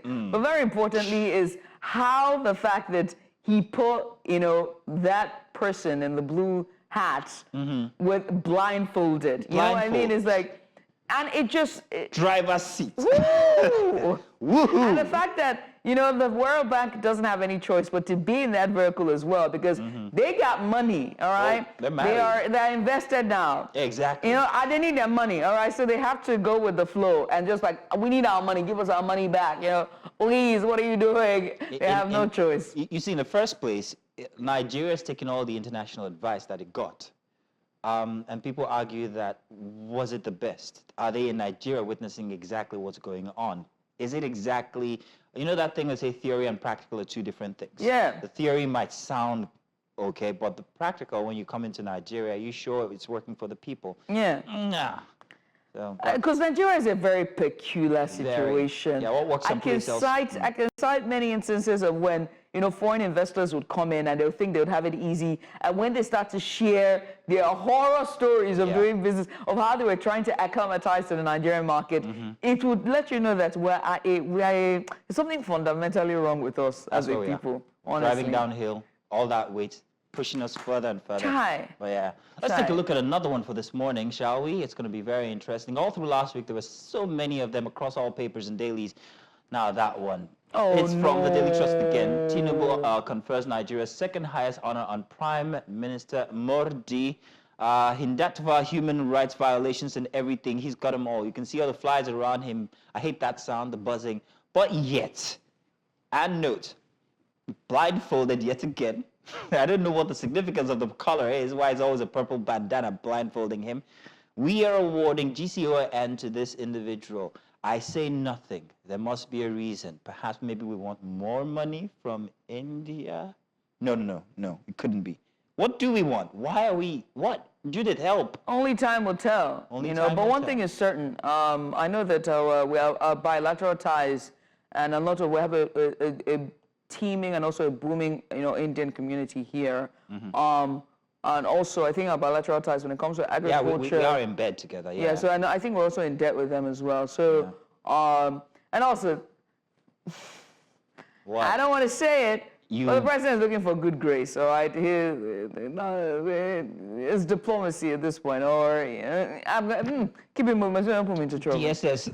Don't put me into trouble. Let's move on now. Let's move on, please. Let's see what else we have for today. I'm hoping we don't run out because we had a lot of them compiled for today. Right. So let's see what else we have for our next strip. Now, this is Business Day, as Sukwa is such a fine artist. I'm hoping that we get to that one that really got me excited all week. Once again, it's about the loans, and of course, they were there painting a very beautiful picture for Nigeria of all the debt that we're going to be left behind when he is done. But let's have optimistic hearts. It might all just work. Relax. I'm painting you a masterpiece. Yes. I think there's another one. There's another one that depicts a very interesting picture here. Let's see if we can get that one real quick. Unfortunately. I was hoping we could get to that one. It's a very interesting one that I showed everybody across the newsroom, but I'm going to save it. And even if I have to bring it next week, I'm still going to bring it because I think because it still be relevant, because Nigerian problem need to finish. Thank you. Ladies and gentlemen, thank you very much. Thank you very much for staying tuned and joining us for the strips. Let's go on a break now. We've still got more inside of Breakfast Extra. Stay tuned.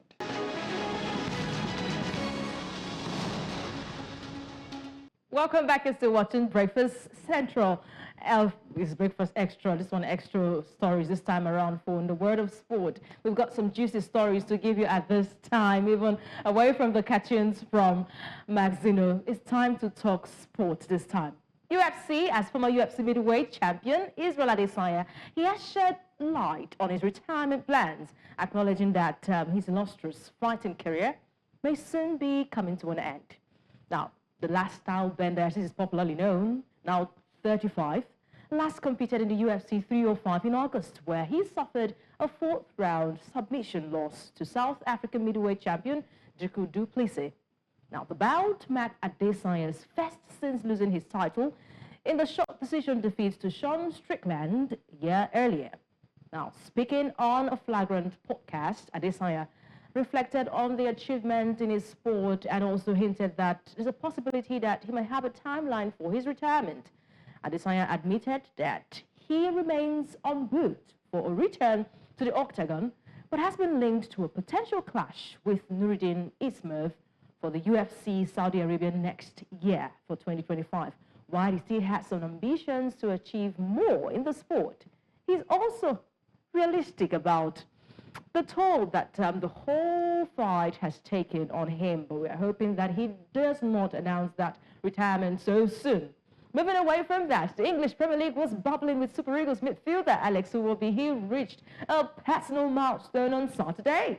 Yes, over there, scoring his 25th Premier League goal as Fulham hosted Wolverhampton Wanderers at the Craven Cottage. Now, despite his spectacular strike, Cottages suffered a humbling 4-1 defeat. However, Iwobi's milestone performance stood out in a bright sport. An otherwise gloomy day for Fulham as they hosted Wolverhampton and Wanderers. The Nigerian midfielder opened the scoring in the 28 minutes when he unleashed a curling left-footed shot into the far corner, leaving goalkeeper Joseph San with no choice, but he had to concede that one. Iwobi's goal initially seemed to set Fulham on course for a positive result. However, Wolverhampton Wanderers roared back with a vengeance. Matthias Cunha, he delivered a stunning individual display, equalizing shortly after Iwobi's opener. The Brazilian controlled Mario Lamina's long ball with a sub-like skill before lifting the delicate finish over Leno. At this time, we had Fulham losing at home, but we would celebrate Alex Iwobi's shot, and we're hoping that he can bring the same performance to the Super Eagles of Nigeria. Moving away from that to women's football at this time, it is the CAF Women's Champions League. Democratic Republic of Congo, DP Mazembe, they have officially been crowned champions of the CAF Women's Champions League in Morocco for 2024. A highly tactical and hard-fought 1-0 victory over final players. ASFA gave them that victory, a maiden title for TP Mazembe. Now, the DR Congo side, they were crowned the new champions of Africa for the first time, wiping away tears of their 2022 group stage exit. Now, with the crowd, of course, back in the hose, TP Mazembe showed great resilience and courage in taking the match to the former champions.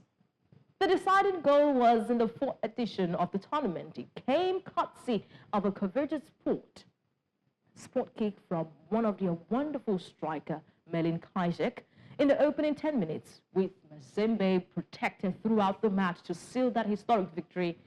The Ravens, as they are popularly known, picked up a check of $600,000 after the prize money was increased by the Confederation of African Football for the 4th edition of the tournament, while the runners-up, ASFA, they picked up $400,000. All should be smiling to the bank at the end of the day. Now, moving away to tennis, away from football, this man you see on your screen is about to reignite some connection with Andy Murray. Novak Djokovic has appointed Andy Murray as his coach for the 2025 Australian Open. The three-time Grand Slam winner Murray, who retired in August after exiting the men's doubles at the Paris 2024 Olympic Games, will join the Serbian team in the off-season and coach him through the opening stage of the 2025 Australian Open.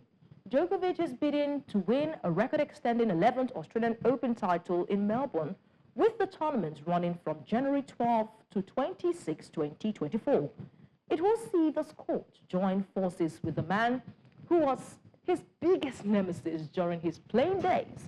Murray will beat Djokovic to win the US Open in 2022 Wimbledon in 2023, says he wants to help the 24 Grand Slam champion achieve his goals. So we are waiting to see this reconnection back again. And this reconnection must bring titles for Novak Djokovic. Out of the three, Rafael Nadal, Roger Federer, Novak Djokovic still stands as the only one out of that trio still doing wonders in the world of tennis. And this time he wants a legend to join him in his team, and I'm hoping that this team will be a firecracking team. There you have it, sport update at this time. I am Onyinyechi Obaru. Back to you, Matsino and Judith.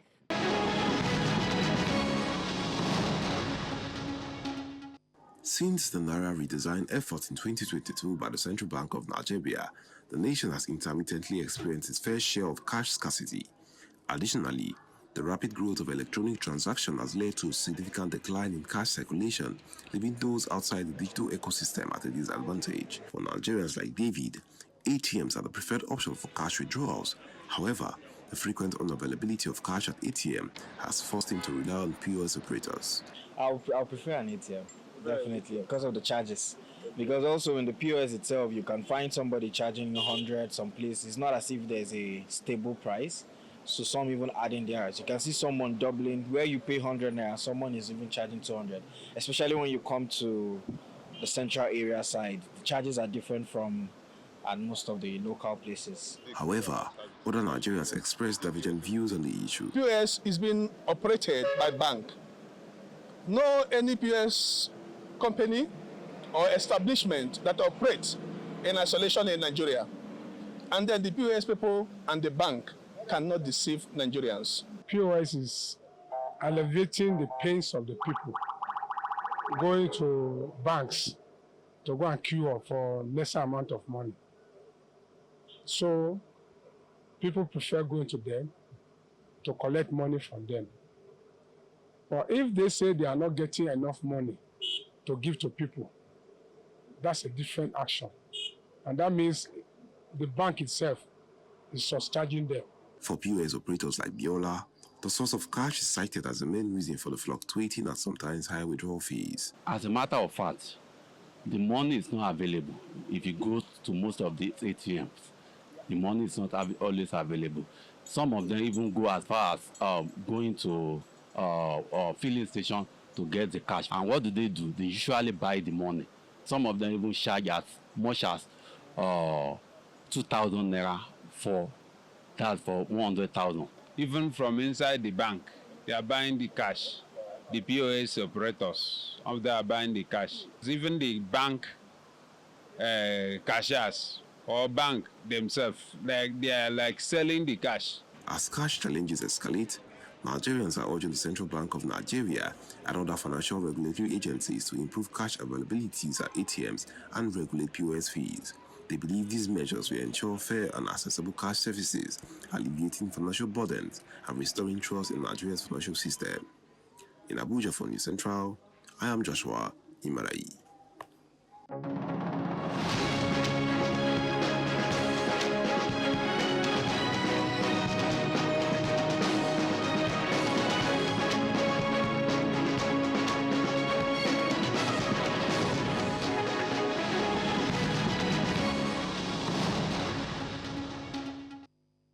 Welcome back. Top of the hour for 10 a.m. and time for the headlines here on News Central.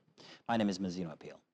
Let's begin by telling you that President Bola Tinubu has returned to Nigeria following his participation in the G20 Leaders Summit in Brazil. The president arrived at the Nnamdi Azikiwe International Airport, Abuja, late Saturday, where he was received by top government officials and dignitaries after departing Galeão Air Force Base in Rio de Janeiro earlier in the day. During the summit, Tinubu endorsed the Global Alliance Against Hunger and Poverty, reaffirming Nigeria's commitment to addressing pressing global challenges. He also held bilateral discussions with the Managing Director of the International Monetary Fund, Kristalina Georgieva, who commended his administration's reform initiatives. The Nigerian leader was accompanied by a high-level delegation, including the Minister of Foreign Affairs, Yusuf Tugar, the Minister of Livestock Development, and the Minister of Arts, Tourism, Culture, and Creativity. Still in more news, the Minister of Defense, Badaru Abubakar, has urged stronger support for security forces, stressing that peace is essential for national development. Speaking at the 45th International Trade Fair in Kano, Abubakar highlighted the link between security and economic growth, reaffirming President Bola Tinubu's commitments to restoring peace and stability. He called on Nigerians to maintain confidence in security operatives and support the government with prayers. And in the meantime, for the first time in 23 years, a minister has directly addressed farmers, marking a significant step towards forward in Nigeria's agricultural dialogue. The minister, while speaking on a live discourse powered by News Central in conjunction with African farmers, Magaji, emphasized the importance of empowering MSMEs to foster food security, reduce dependency on imported food, and enhance productivity across the sector. Meanwhile, the federal government has trained 541 youth in modern agricultural skills to address unemployment in the country. According to the Minister of Youth Development, Ayodele Olawande, speaking at the closing of the training in Jos Plateau State, Olawande, represented by the Ministry's Permanent Secretary Olubunmi Olusanya, highlighted that the program focused on cassava processing, beekeeping, and fisheries. The training is geared towards equipping applicants with entrepreneurial skills to foster self-reliance. The Sudanese army said Saturday it had retaken a key state capital south of Khartoum from rival paramilitaries who had held it for the past 5 months. The Sennar state capital of Sinjar is a strategic prize in the 19-month-old war between the regular army and the paramilitary rapid support forces, as it lies on a key road linking army-controlled areas of the eastern and central Sudan. The army said that Sinjar had been liberated from the terrorist militia. The information minister of the army-backed government, Khaled al-Assir, said Armed Forces Chief Abdel Fattah al-Burhan had traveled to the city of Sennar on Saturday to inspect the operation and celebrate the liberation of Sinjar. And Mozambique's ruling Frelimo party held a rally in the capital, Maputo, to voice support for their presidential candidate, Daniel Chapo, who was declared the winner in last month's disputed election by the Southern African nation's election authorities. They held to call for peace after weeks of violent and deadly protests following the vote. Rights groups have accused Mozambique's authorities of using the live ammunition on demonstrators in the country, which has been governed since independence from Portugal in 1975 by Frelimo. The Center for Democracy and Human Rights civil society group says around 65 people have been killed. Uma marcha pacífica de saudação ao eleitorado. Estado, de saudação do povo moçambicano, de saudação aos munícipes da cidade de Maputo, moçambicano pela resiliência. Como sabe, nós estamos uma dura humana, o universo de participantes desta marcha. Demonstramos que o silêncio que a Frelimo tem estado a observar, ao não aderir a essas manifestações violentas, a população não aderir a essas manifestações que derramaram sangue e luto, é por conta daquilo que é o respeito que nós temos para com as normas, com as leis. Nós não podemos, nem devemos instigar a população ao ódio, à violência, à pilhagem, destruirmos a nossa cidade. Somos todos idôneos. Não há criança aqui. And that's all the headlines this hour on News Central. Do stay tuned. Breakfast Extra continues in a moment.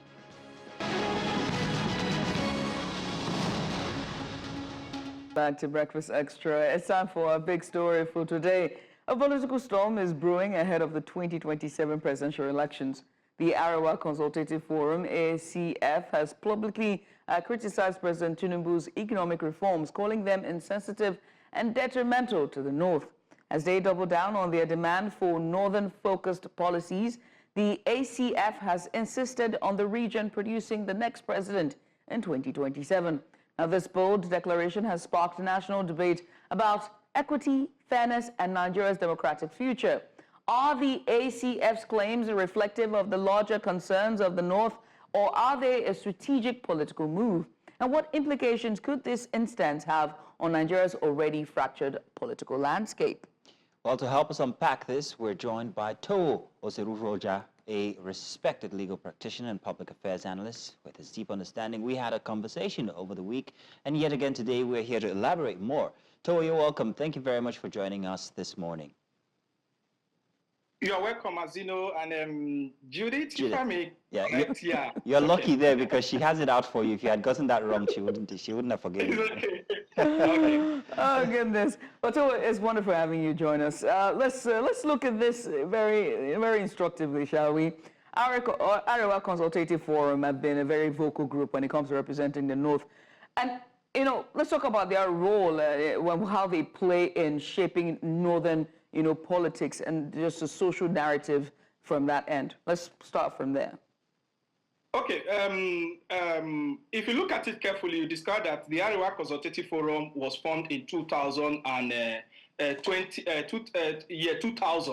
which is in the Fourth Republic, unlike the Ohaneze Ndigbo that was formed at the First Republic and the what's it called, the Yoruba group, which is the Afelefe, is it the Afelefe? Afelefe? The Afelefe. But if you look at it, yes, Afelefe. So if you look at it carefully, you discover that over the years, this regional socio-political group has been overpowered by other sectors or other key actors in this region. I'll give you a good example. If you look at the 2023 general election, you discover that the regional, the socio-political regional groups we have in Nigeria did not play much influence as to persuade their followers on who to vote for. If you look at it carefully, and for analysts, they will tell you that with due respect to them, they've lost their relevance and their grip on their people they purported to have represented. A good example is the fact that majority of them are political, belongs to several political parties. Then when it comes to issue of politics, individual interest plays more than even the general interest of the group. That is why you see that they've outweighed and the politics are determined by individual. A good example, I'll give you a good example. Let me digress a little. If you look at the southeast, which is the Ohaneze Ndigbo, you discover that there are some key actors that place more influence on what determine or what happened in the Igbo houses than even the socio-political group that represents them. A good example is Nnamdi Kanu. If you look at the statement of Nnamdi Kanu, and when you make a statement, they take it more, the people in that region take it more to heart than when the Ohaneze Ndigbo make a statement. Let's go to the southwest, which is the Afefe. Would you look at Sunday? Is it Sunday Dewu or Sunday? Is Sunday Igboho. that activist? Sunday Igboho. You saw Igboho. You could see that his statements overweigh most of, or are more followed or more loyal. People are more loyal to his statement than even the statement of the socio-political group. If we come to the North, you see it also takes precedence. And if you look at it carefully, the North are more of the Northern Governor Forum that determines the political wind of the North rather than that socio-political group. I think outside the Sunday, there's another activist again. Is Jacobs? Something I've forgotten his name. He also played a key role. Then, so you could see that over the years of this Fourth Republic, the regional socio-political group has lost value in terms of determining the political wind of Nigeria, rather than individuals and a few collective personalities that forms a group that are now taking the political square of Nigeria. I see what you're saying. It's no longer a movement by a group. It's now a movement centered around specific individuals. So I know what you're saying there. Yes. But now the ACF have come out to tell that they're not pleased with Tinubu's policy. So what specific economic policies of President Tinubu have they labeled as insensitive, and how do these policies actually disenfranchise the North?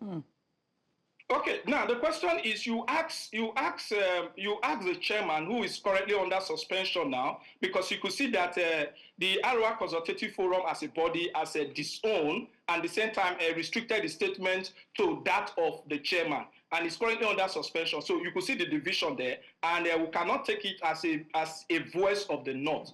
Then when you come to the policy and the other aspect of marginalization, technically, which he wants to point out, you will see that when you ask them when you ask him now, he's a senior advocate with all due respect, that what are the policies that President President Tinubu has brought that is inimical to the North? Nobody will be able to identify a particular policy. And I'll tell you for free, apart from the CBN reform, as to the forest, as to change of forest, the current administration has not really rolled out any particular policy that you will see to say, okay, it's going to be, it's impacting on the economy positively or negatively. What the president what he did was to bring into being, and I keep saying it, that petroleum or fuel is the determining factor of Nigeria economy. Reason being that we will not be able to diversify in terms of every ramification of life. Mazino, I'll tell you, if you want to leave from Lagos now to Abuja, two means of transportation you can only engage in, which is by road or by air. So these two means of transportation are governed by the petroleum industry. But if you go to other developed countries, there are other areas you can look into that you can use to even. You can be in the UK for 20 years without you knowing a liter of fuel. But in Nigeria, the factor is that we're all local government. You use fuel to run your generator. You use fuel for manufacturing. You use fuel for so many things. Even if you want to start a barber salon, you need the fuel. The cost of fuel will determine the price you're going to pay. So what he did was to say, okay, well, I'm bringing into being the Petroleum Industry Act that was signed. And all these groups were taken along. I could vividly remember that even the Nigeria Bar Association was part of the public hearing. They were all part of it and was taken along and was signed into law by the then President Muhammadu Buhari. And if not for the moment that bill was signed, every issue of subsidy ought to be probed. And even the President Buhari ought to be prosecuted for allowing subsidy to continue. So these are the issues. So what he did was to suspend the subsidy of the tea. And when he suspended the subsidy, what he did again was to increase the revenue going to the states. Now, so these are the problems. These are the problems which people now look at as a policy that is inimical to the people. Right.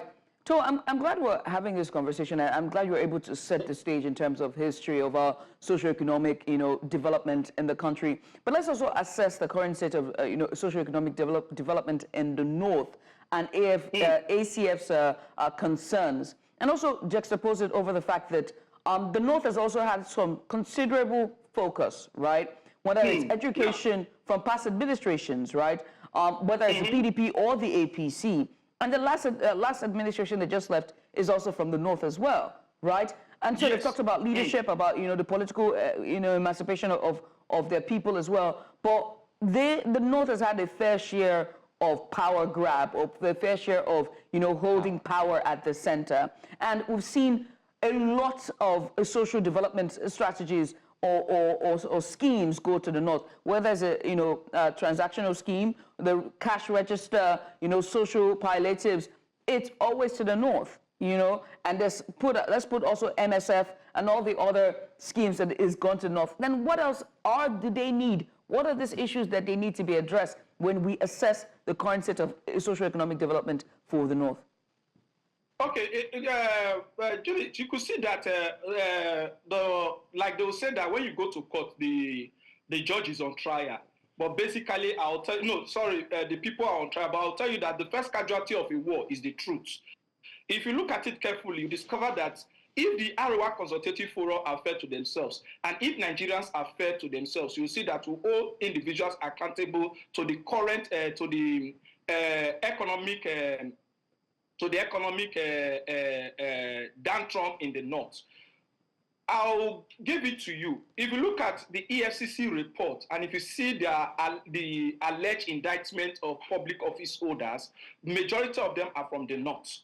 Do you understand? I'm giving you a good example. Not that there are people are not from the south. You could see Taraba State, for example. The former governor of Taraba is Iyamu, something like that. The former governor of Taraba State. You could see that after he served his prison term, the same people that he embezzled their money, he misappropriated their money, gave him a presidential welcome when he returned to Taraba State. Is it the governor of Plateau State, the former governor of Plateau State, Joshua Darie, that was given presidential welcome? Is it you name them? These are the key. These are the pillars of the northern politics. You talk about Saraki, who is going from one pillar to coast of trying to stop the court or trying to stop the anti-graft agency from prosecuting him. Then is it Kwankwaso in Kano State that they've been a lot of investigation ongoing, or is it the current chairman of the All Progressive Congress, Ganduje, who is being alleged to have collected a kickback from contract that was awarded? If you name them, all this money or all these projects that have been that were allocated to elevate the suffering of the north are one way or the other embezzled by their own children, their own father, their own uncle, and their own kinsmen. So till they look at it from that perspective, that is why Arewa, like I told you, with all due respect, majority of this culture, even the leaders of the Arewa, if you look at them carefully, ask them what is their source of their wealth. It's only in Nigeria you see career, or you see somebody that is his occupation is a politician. There is no way you can trace their source of wealth. Even if you look at it from inheritance and every other thing. So if you look at it carefully, you discover that the casualty is the truth. And gradually the people are beginning to oversee that all these groups, all these individuals, they are just for their personal gain. Let me digress a little, the issue of Niger Delta. If you look at it carefully, with the amnesty program, with the establishment of a ministry, look at the development in Niger Delta is zero. It's zero. Because it's another means of politicians becoming more powerful. And go back to the north.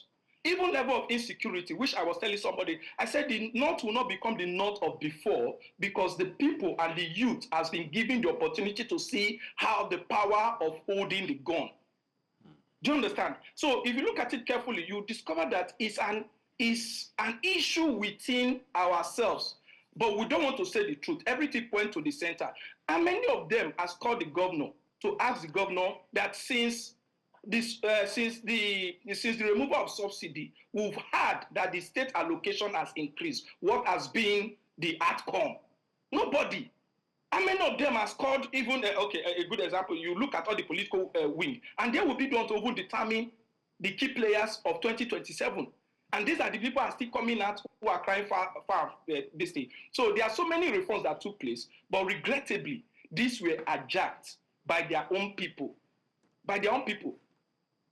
Toe, let me regale you with a chant from the last elections. Maybe Judith can help me here. Yeah. LUP. 71. Now we're coming off of an election that saw a very hotly contested election where we're coming off of an administration that's, well, northern, and then the contest was, well, with a very, very big personality from the southeast. Now, how does this play with the call for a northern presidency in 2027 by the ACF when we have this already on ground, this agitation for a president from the southeast? Bearing in mind that Atiku Abubakar has run so many times, for as long as, what, 1999? He's been running. Forever. Okay, Martino, let me throw the question to you. What was the impact of the Arewa Consultative Forum in determining the president of Nigeria in 2023? If you look at it statistically, it's zero. As a matter of fact, the confusion was so much that they could not even come to a consensus. And I will tell you for free, even with the consensus, if they've come to consensus without due respect, without due respect, that their consensus wouldn't have even make any difference. Then look at it from the other perspective. If you look at what played out in the 2023 general election, you discover that it goes beyond regional allegiance. It's more of how will I put it now? Permit me to say, religion play a major role in it. Do you understand? Religion play a major role in the 2023 general election. But key players, individuals, then there is already a public awakening. See, in 2023, you can't compare 2023 election to 2019 election because there are several platforms that has given voice to people to air their view and to what make influence or make impact. So that is for that. Then if you look at it again, you discover that come 2027, the shot fired by the Arewa Consultative Forum, and you could see that even without any response from another regional group, neither the Aneze Edigo, the Afere, then you talk about my brothers from the Niger Delta Acclaimed Elders Forum, and Kinikon. When you look at it carefully, none of them has made a statement, but within themselves, the shot was what fired back at them. Then let me give you a playground of 2023 election. The 2023 election, people say it was rigged. Yes, we may agree it was rigged, but it is one of the most fairest election you can ever think of, based on political calculation. If you look at it carefully, it has been a zoning policy in political parties. A zoning policy in political parties, like the PDP started it, which they took over in 1999, and it was respected. And when Jonathan left, Buhari entered. When Buhari is to go, a certain president based on zoning policy of political parties, then Atiku came up. When Atiku came up, he uttered the alteration of the PDP. And what happened?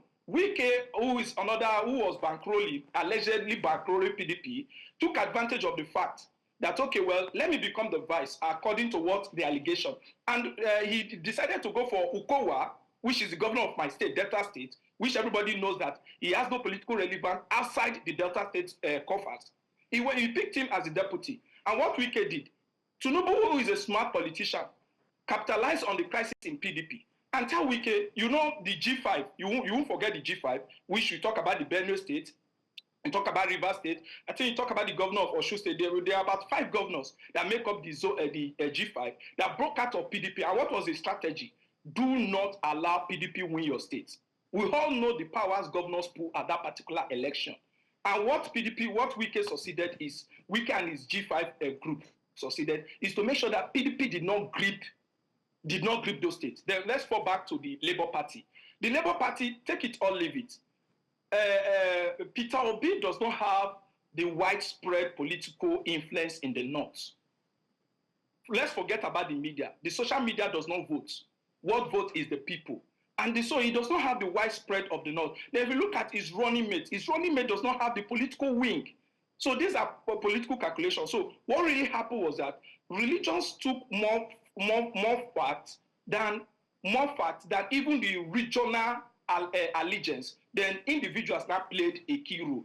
You won't forget the statement accredited to El-Rufai, the former governor of Kaduna State, whereby it said they met and they agreed that Sultana should produce the president. So this is a very, you've painted a wonderful map there in terms of what, just, illustrating what we seem to have forgotten that played out in 2023. And we've put this with, the case of, terrorism and all the insecurity in the north. It begs to ask the question, does the ACF, are they politically motivated, or do they even care about the people and what their demands truly and indeed are? So clearly the problem of the north is very nuanced, and unfortunately we do not have enough time to really go in depth into this. But Towo, you've done an excellent job so far, just providing such an insightful perspective on this. Once again, many thanks. Thank you very much. You're welcome. Do stay tuned, because we've got one more conversation coming your way. But let's take a quick break first, and when we get back, we round off on Breakfast Extra.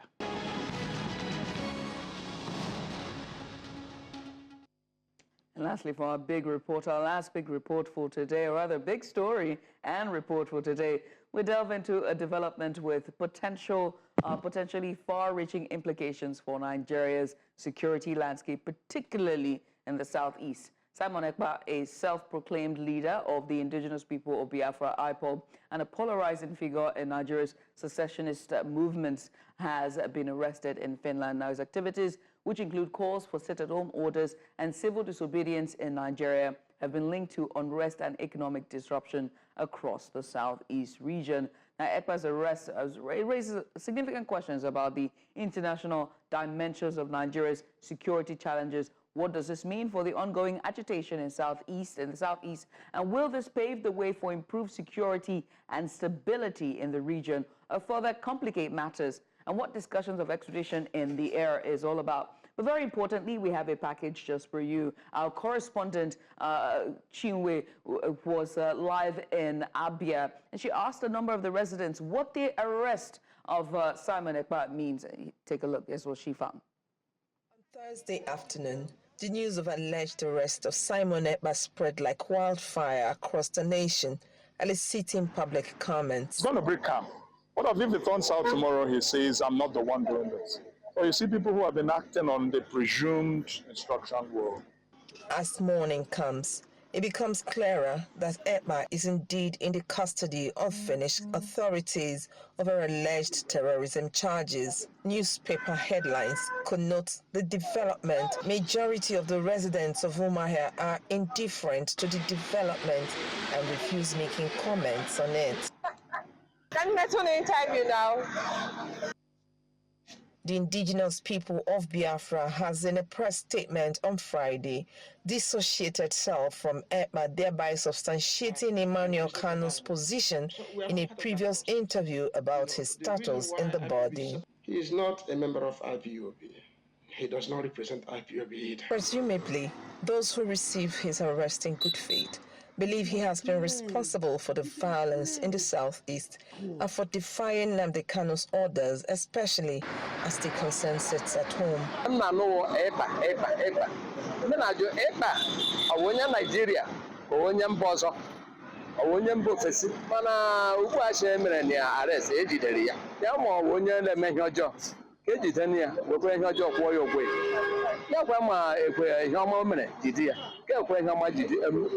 They say Ekpa's arrest is a sign of breakthrough in finding a lasting solution to the insecurity in the zone. All the challenges we've been having have been revolving about his commands, his instructions, and all that. So if they've arrested him, I think it's a good way. He should be able to explain himself, as long as they permit him to go through the normal process of law and explain himself, whether the things we were hearing, he was saying was true or not. I think it's a headway. To others, arresting him will not solve the problem bedeviling the nation.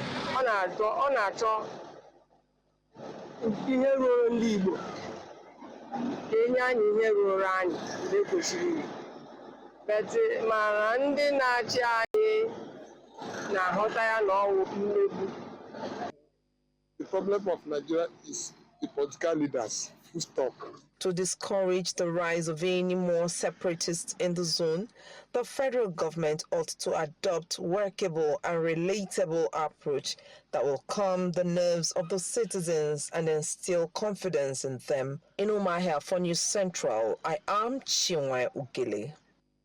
And now joining us is Chinwe Ugeli, our reporter live in Umuahia, Abia. And also joining us as well is Chike Chieku. He is a, we seem to have lost Chinwe Ugeli. But joining us now is Chike Chieku. He is a political analyst joining us live from Argentina, if I'm correct. Good morning to you, sir. Thank you so much for joining us. If you can hear me, we have lost your audio there. If there's a chance you can help us to unmute. We're also going to be joined by Chinwe Ugeli in due course. Sir, if you can unmute, I think your device is on the mute button. Thank you very much, sir.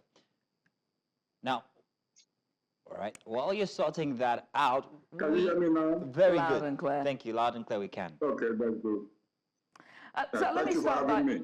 Thank you so much for joining us. I'd like to start by just talking about the significance. You've heard from the report there from our reporter there, Chinwe Ugeli, just questioning a cross-section of some residents in Umuahia about their, sentiments regarding the arrest in addressing the security challenges in Nigeria's southeast.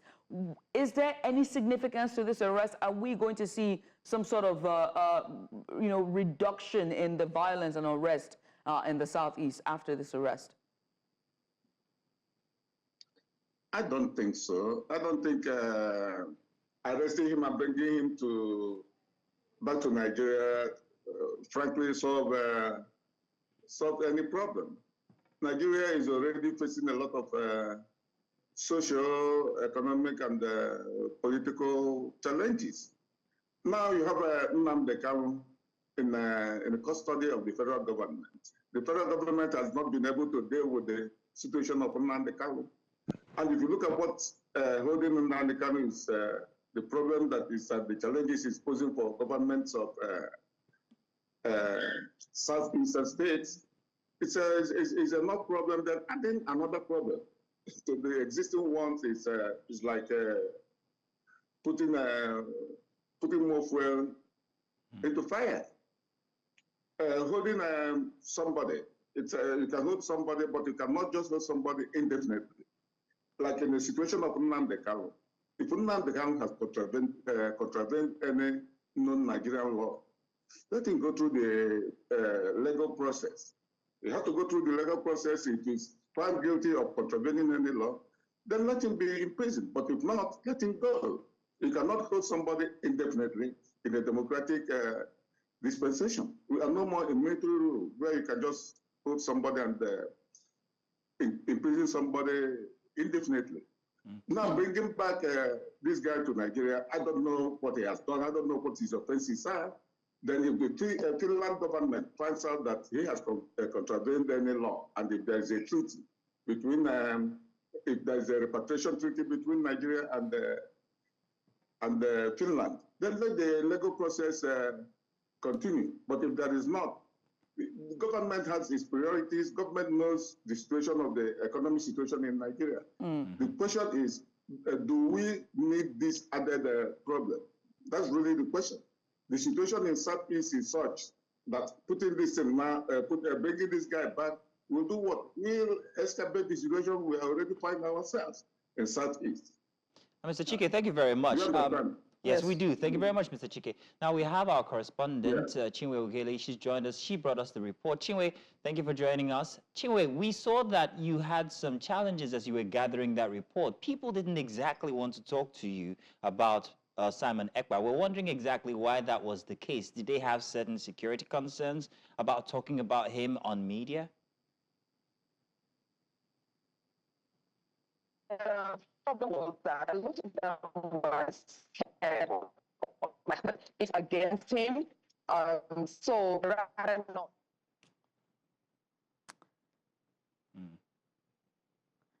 Seems we're having issues there with... Apologies, Chinwe. Chinwe's network. It's a bit slow there. We can't hear you, Chinwe. The gremlins they're affecting Chinwe there. Apologies for that. Let me come back to Mr. Chike. Mr. Chike, now you talked about the extradition process. Now we're wondering what legal procedures or requirements would be in place for Simon Ekpa's extradition to Nigeria. Also, considering the policies that might hold in Finland, how is that going to take place? Yeah, that's another issue because Finland, for Finland to extradite him back to Nigeria, number one is that we have a extradition treaty with Finland. If we do, then Nigerian government has to prove to Finland that this guy has committed an extraditable offense. You know, if that is the case, then we have to give him a legal process. You understand? Nobody is above the law. If he has contravened any law, then the legal process has to take its course. But if he has not, Nigerian government has to do what? You have to understand that this guy is just a symptom of a larger problem that we have. What is our priorities? What is the priorities of this government? What is the security situation of the country? This is not happening just in only southeastern region. It's happening in the north, in the southwest. These guys are not the only people that have called for balkanization or division of Nigeria. There are those guys in the north that wants Nigeria to be, to split. The same thing in the southwest. I don't know why the issue of southeast had to take a special place in the, have to be treated differently from other tribes. If that's why these guys are using this opportunity of this thing to galvanize or mobilize this inform the people, to be causing these problems in the southeast. The government is even adding the sort of injury.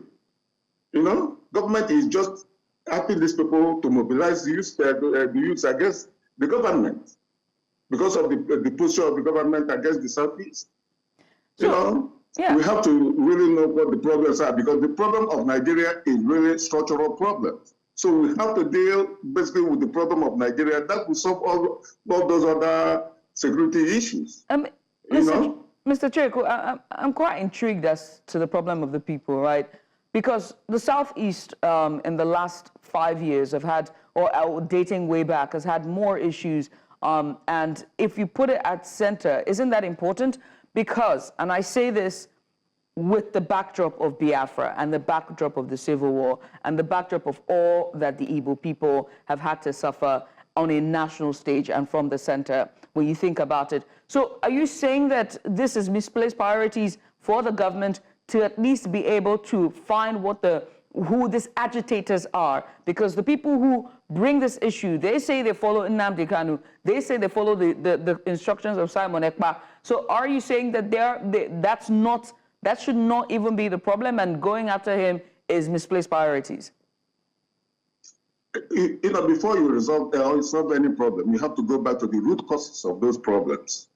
Nnamdi Kanu and Simon Ekpa, those guys are just symptoms of the root of the major problems. The major problem in the southeast, we know that since after the Civil War, the Igbos have really not been integrated back into the Nigerian mainstream. Those are the issues. If you look at the structure of Nigeria, the Igbo state is the only zone that have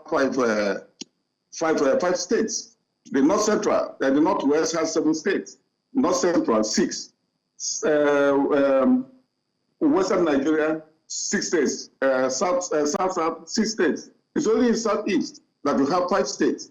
In other words, it's only in Southeast that you have 15 senators. Other zones have 18, and the Northwest has how many? 21 senators. So you can, when you juxtapose this in the political context, you know that automatically Southeast have been marginalized politically. And all these things what? What does this thing do? It helps these guys to do what? To mobilize this people, inform the people, to cause all these security issues that we are having. Because everybody now we are talking about is marginalization. Marginalization of the Igbos. Look at the appointments in the government. Look at what is happening from Buhari to Tinubu. It's the same thing. Mr. Chiriku, so let's pause on you for a second, and let's see if we can establish with Chinwe again. Chinwe, if you're there, we've lost Chinwe. All right, Mr. Chiriku, now the proscribed leader of IPOB, Nnamdi Kanu himself, has come out to tell that Simon Ekpa is not he's not the leader of IPOB.